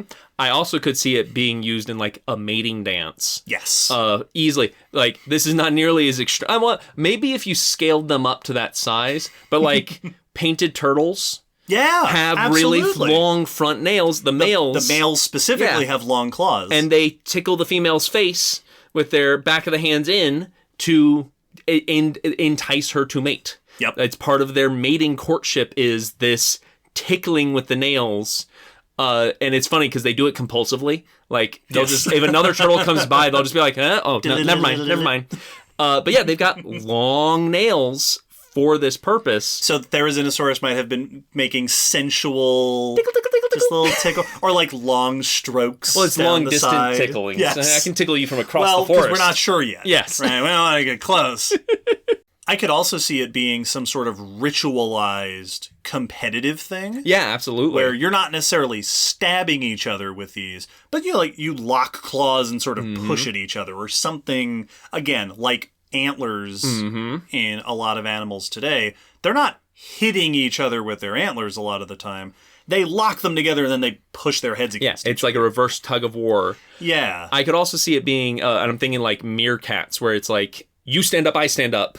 Yes. Who's taller? That like, I'm going to spread my claws out, you're going to spread your claws out. Whoever has the bigger wingspan is dominant. Yes. Like, it could definitely be one of those. And again, I'm thinking of anteaters. Yes. Who, like, an anteater threat display is very threatening. Yes, absolutely. I would not fight an anteater. No. Well, and it's the same thing as, to bring it back to pandas. Pandas do that. Like, Yes. red pandas will do that thing where their threat display is they stand up and they raise their hands up in the air to be scary. And it's not scary. Look how big I am. Look how big I am. I'm a red panda. So that, but with 3-foot claws at the end of it. Yep. So, which is a fascinating interpretation of these claws because it is, like you said, your books were like, what was it hunting with this? Mm-hmm. And Jurassic World Dominion had it pierce another dinosaur with its giant claws because that is so intuitively what we expect big claws to be for. Yeah, well, bears do that. Yeah. Talons in birds of prey. And when we see big, long, sharp things on a dinosaur, like ankylosaurs and stegosaurs. Stegosaurs or a triceratops with its big horns. Typically, those are violent parts of the body. They are used for defense or hurting another animal. Mm-hmm. And so it makes sense, but here it doesn't seem to fit. And indeed, for horned dinosaurs, like Triceratops, it has been suggested they might not have actually been goring other things very often. Yeah. Once again, like horned animals today. Yes. That's not typically what you see them doing. It's there for display. Also, while we're talking about the claws, Therizinosaurs, I assume, are still clappers. Yeah. They still have their palms into each other, which also makes sense that they wouldn't be good at digging, because I don't know how you would dig with hands like this you'd be digging the way that, like, a raccoon picks up its food. Yeah, exactly. Yeah, just scoop of dirt off to the side, scoop of dirt off to the side. But it would make plenty of sense for spreading your arms out. Yes. It's showing off your wingspan. So that scene in Jurassic World Dominion was also dumb scientifically. Yes, incredibly. When it smacks the deer. Now, that was funny. Yes, that was very funny. But probably they weren't actually doing that. Die, Bambi. On the note of how they interacted with each other and with other dinosaurs, there is also some interesting evidence to point at Therizinosaur social behavior. Mm-hmm, mm-hmm. This is one of those really interesting questions. Therizinosaurs fall into a very odd space here because we like our theropods to be social because that makes us think about pack hunting and family groups. And we like our herbivores to be social because they make herds. Yes. Which does raise the fascinating question of what were Therizinosaurs doing? Yeah. As I mentioned before, Falcarius is known from bone beds with hundreds of individuals preserved, which suggests the possibility that they were living in larger groups. There is a fossil site in Alaska that preserves Therizinosaur tracks that I saw it reported as 31 Therizinosaur tracks are known from this one site. Oh, wow. Also alongside a lot of hadrosaur tracks. Cool. And hadrosaurs, we do have good evidence that they were living in groups. So it's possible that these trackways were also places where Therizinosaurs were clustering. It is interesting. The paper notes that it's hard to know with trackways if these bunches of hadrosaur tracks and bunches of Therizinosaur tracks are from at all the same, like, day. Yeah, exactly. But if they are, that is kind of reminiscent of, like, animals out on the savannah today where you get, like, wildebeest and zebras who will herd near each other. Absolutely. Like, they will kind of combine in one migration. And you'll also get, like, less herding or more individualistic animals moving with the groups a lot of the time. It makes me think of Walking with Dinosaurs, where they always had the iguanodon herds with one nodosaur that just would be hanging out with the group. Yeah, well, because strength in numbers, at a certain point, it doesn't matter who the numbers belong to. Yes. If you're all standing together, then T-Rex isn't going to mess with you. Yeah, we see that with animals a lot, where it's, I'm just going to hang out with you guys. We're not working together, but I'm going to stay nearby. Also, I love the idea that a bunch of hadrosaurs would enlist one Therizinosaurus to be like, listen, we don't have any, like, armor or defensive or anything. We need you to scare away the predators. Hey, Joey! Come on over here. Just, listen, T-Rex, don't get any closer. We're going to call Joey over. And then Joey just comes up and holds his arms out and goes, "This is literally all I have. Move." Rah! Yeah, and he whispers over his shoulder. He goes, "You guys better start moving." He doesn't look impressed. I've never been in a fight in my life. It's your big friend in class who's just the nicest guy. I really hope he doesn't go any closer. I don't want to break a nail. There is also at least one example of what appears to be a Therizinosaurus nesting site. This is in the Gobi Desert in Mongolia, a site with at least 15 clutches of eggs, each of which has, they were in the paper they said, between 3 and 30 eggs in each clutch. Cool. All in the same general space, all on the same stratigraphic layer, and all filled in with the same sediment. Nice. Which suggests that they were all placed there at the same time. Based on the structure of the egg and the part of the world that it's in, researchers have identified these as most likely Therizinosaur nests, which suggests a nesting colony. Yeah. That they were doing group nesting, like we have evidence for some hadrosaurs. Pterosaurs are also, there's at least one site that looks like this for pterosaurs. The features of the eggs and the sediment suggest that they were likely burying their nests. Okay. Either in sediment or vegetation. Yes. But like gators do today. Mm-hmm. And this seems to suggest that they gathered at least for egg laying. Yeah. Whether they live their whole lives in herds, we can't say from just this, but gathering for nesting is something we see in, for example, certain birds today. Well, and also just the idea that a large herbivore that could be solitary most of the time, but then social when it comes time for mating and reproduction, that's super normal. Yes. There's tons of examples of that. Absolutely. And so that would make complete sense. And even if it's just like only the females are communal nesting and the males may not be there, or maybe they do come together like some birds do, where the male's going to hang out to help with the nest, and then when the baby hatches and they're good, you both go your separate ways until next year. Mm-hmm. So there's lots of options for how this could be going. Yeah. It's very interesting to try to think about dinosaur nesting habits, because we don't have large egg-laying herbivorous animals today. Yeah. The biggest egg layers on land are crocodiles. Yes. By a significant margin. Yes, exactly. Like, that's as big as it gets. All of our I guess like the largest egg-laying herbivores are going to be like ostriches and marine iguanas. Yes. Yep. Like, that, we don't really have anything comparable to this. We don't have big herding herbivores today that have to make nesting grounds. Yeah, so you'll have birthing grounds, but yes, not, but then you leave. You leave. You give birth, and now you have to walk. So there's no evidence of that for those groups in the fossil record. This is a different. Yeah, it's a cool concept. One, like, what was that like? Were you like penguins, where you're yelling at each other, or did you carry your eggs between your short stocky legs? Yep, on the fourth toe. And if an egg rolled out of the nest, you were like, oh, now with your long claws, and like, you have to like. It's like trying to get an ice cube with tongs. Yes. Oh man. This particular nesting site, the researchers noted there are no embryos preserved within these eggs, but the eggs appear to be hatched. Okay. So that the eggs are broken in a way that it looks like they hatched.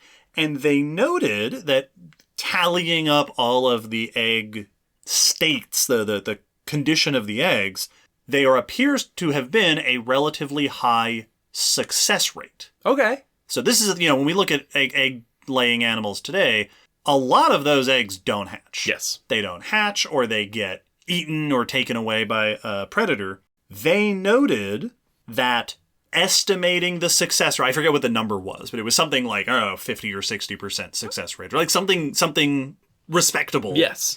They noted that the success rate estimated is similar to what we see in modern birds and alligators that guard their nests. Yeah. And higher than what we see in crocs, other crocodilians, and ground nesting birds that don't guard their nests. Yeah. Which seems to suggest, or at least is potential support for the idea that Therizinosaurs not only gathered to lay their eggs, but gathered to protect the nests. And that was one of the things I was thinking of, is that one of the cool things about communal nesting that you can do similar to having like a nesting ground is you can take turns guarding the young. Yes.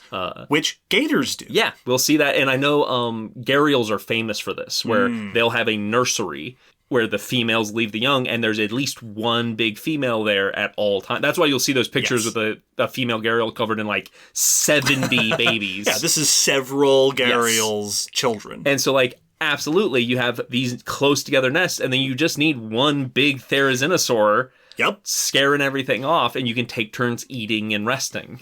Yeah, and it doesn't even have to be, this is reminiscent of the Maiasaura nesting grounds here in the U.S., where you don't need a lot of big parents around to keep the nest safe. Yes. It's sometimes just having someone awake and vigilant is enough to ward off less confident, not quite desperate enough predators. Well, especially because the kinds of predators that are going after eggs or babies aren't the kind of predators that are going to go after an adult. Yes, exactly. Like, you don't need to protect your nest from Tyrannosaurus Rex, like from an adult T-Rex. You need to protect your nest from little predators and little mammals and small dinosaurs that are going to make off with an egg or grab a baby. Yes. Which an adult Therizinosaur or Maiasaura will have no problem scaring away. Absolutely. So, like, they'll still get some, but they're going to be more hesitant, more skittish. And over the course of the incubation, that's going to really decrease how many they can get.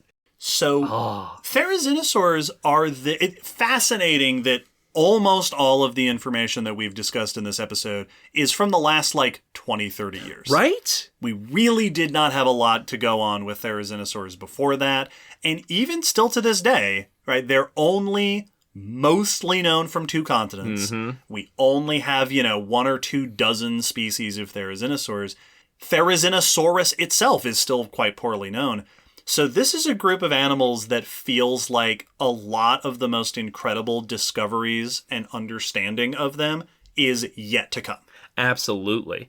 And all of that understanding has happened during a time where, the promotion and perception is elevated in a way it wasn't in the past. Yeah. Some of my favorite paleo art. I'm always delighted to see Therizinosaur paleo art. It's always fantastic. And it's already made it into a movie. Not one we enjoyed, but and not like a low budget, no one saw this movie. Jurassic World Dominion. Everyone saw it. Everybody and their dog saw Jurassic World Dominion. And Therizinosaurus didn't make a cameo. Yes. Was central to at least 2 scenes in the movie. And so that's cool. That's high profile. It's this very interesting thing where they went from only the most niche of dino nerds really knew about them because we had arms and claws. And that was most of what was public knowledge. And now we have a fandom around them in not even less than a lifetime, barely enough time for a person to go to adulthood. Well, and what I like so much about the fame of Therizinosaurs is that they so obviously don't fit the existing dinosaur archetypes. Yes.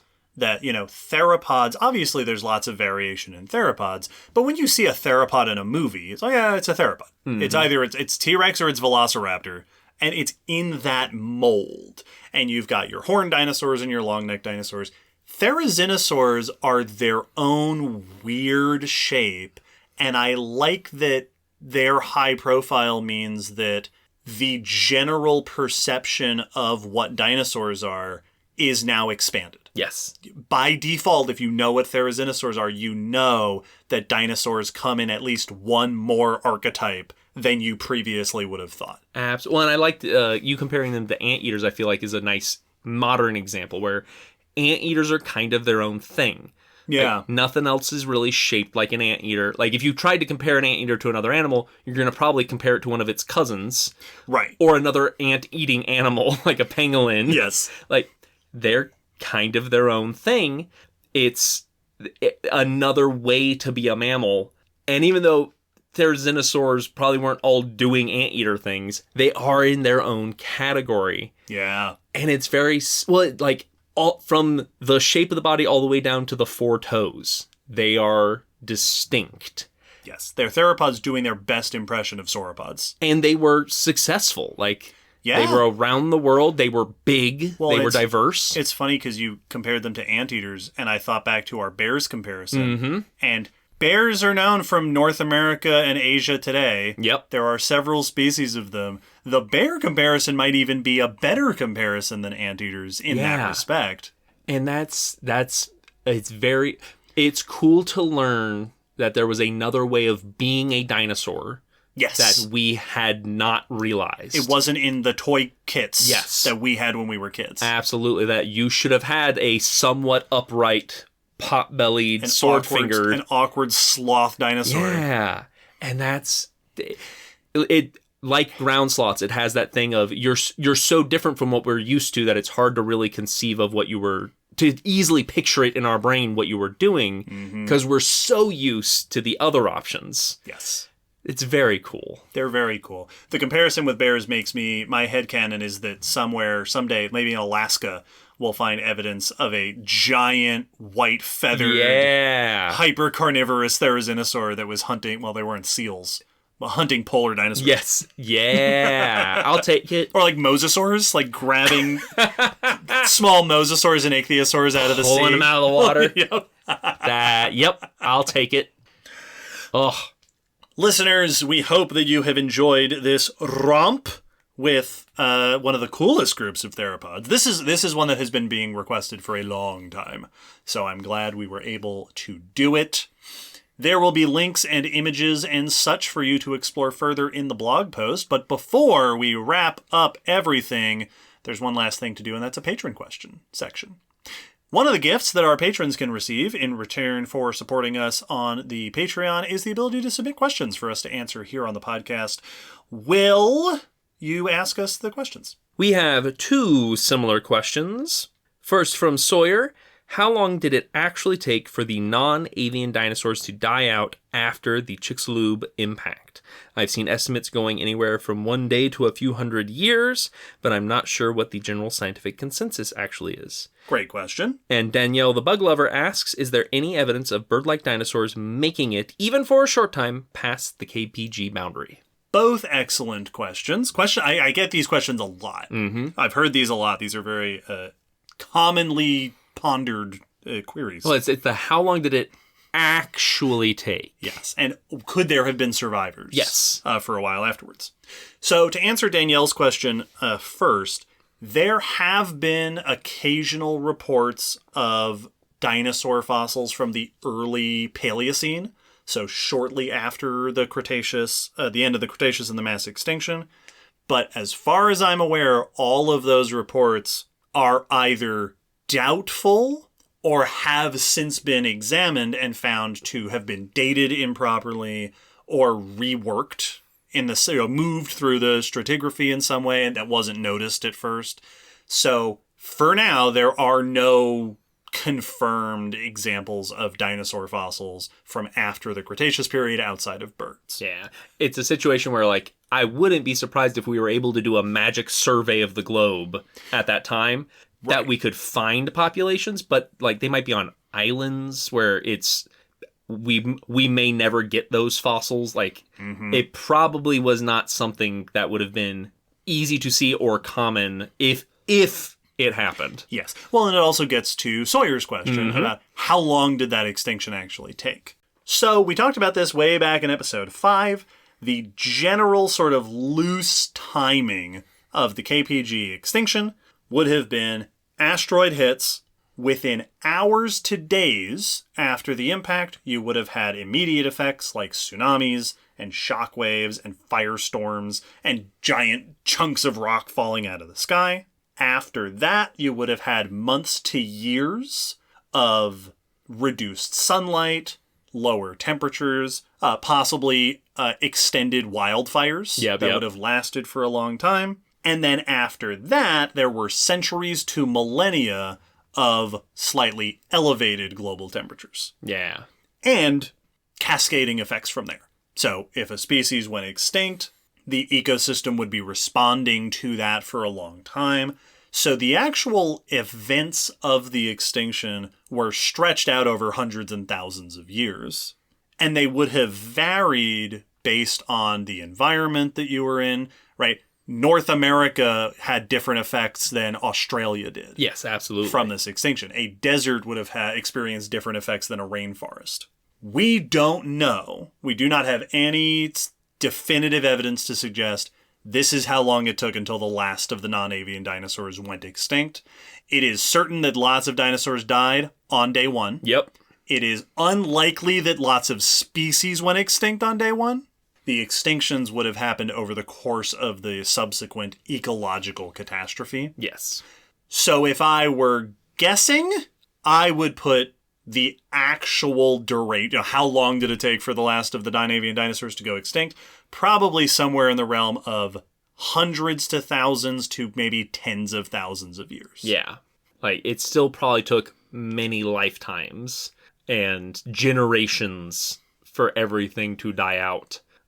It's incredibly fast on a geologic scale. Yes. A blink of an eye as far as the Earth's concerned. But, like, if you were to visit after the firestorms and things had calmed down to where you could actually stand and be safe, you probably wouldn't get to see anything go extinct, like, in your time there.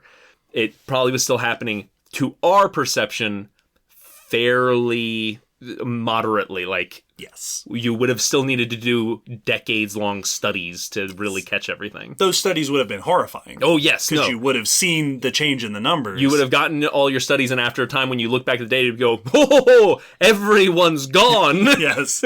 But I have to imagine that species weren't just killed. They had to die off. Absolutely. During this event. Well, and just like even in today's situations, we see so many times where, a species is majorly hit by human activity or some major change, and then the process of them going extinct often drags. Yeah. Years, decades. Centuries sometimes, where it's like they've been going extinct for a few generations, but they are going extinct almost for sure. And I'm sure that would have been like this, where you would have had pockets where it's like, oh, this valley has been mostly untouched by the worst things so far.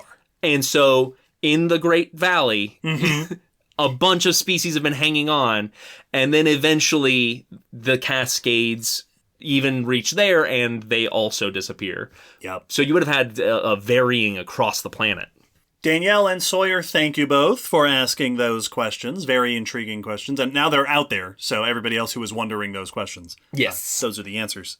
Listeners, thus concludes this dinosaur episode of the Common Descent Podcast. Don't forget to check out the blog post on our website for more links and for pictures and stuff for those of you who want to explore further. You'll find link to that in the episode description. The end of the year is imminent. We will be releasing our end of the year Q&A, which is going to be so long and tons of fun. Next year, keep your ears and eyes out for our 8-year anniversary. We're going to be doing some celebrating. We'll do a live stream. We'll be releasing details on that before too long. A huge thanks to all the people who requested this topic. An enormous thanks, this being the last episode of the year, an enormous thanks to all of our patrons who have supported us this year and previous years. It really means the world to us, and it allows us to continue doing this science communication that we love to do so much, and that you apparently love to listen to. Yeah, we would not be where we are today, nor would we have been able to do nearly as much as we've been able to because of your support. An extra special thanks, as always, to our top-tier patrons, Sarah May, Danielle the Bug Lover, Robert Mart, and Melissa Barksdale. We release episodes every fortnight, even this time of the year, which means that our first episode of next year will be episode 208, which is also going to be about some other stuff. Yeah. We'll probably talk about dinosaurs in it. Probably. I know we will. Actually, I have foreknowledge, and I know that dinosaurs will be mentioned in that episode. Spoilers. Listeners, thank you so much for listening to this episode and for listening to all of the episodes over the course of this year. It has been a whole lot of fun, and I am already excited for 2025 to be even. 2024 was awesome. Yes. This was a really good year. We got so much done this year. And at the risk of being ahead of myself, I anticipate 2025 being even better. See you then. Bye.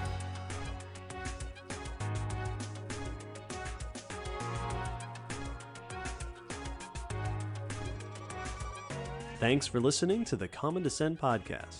You can follow us on Facebook, Twitter, YouTube, and check our WordPress blog for pictures and links after each episode. Huge thanks to our patrons whose support helps keep this podcast running and who get access to bonus goodies on Patreon.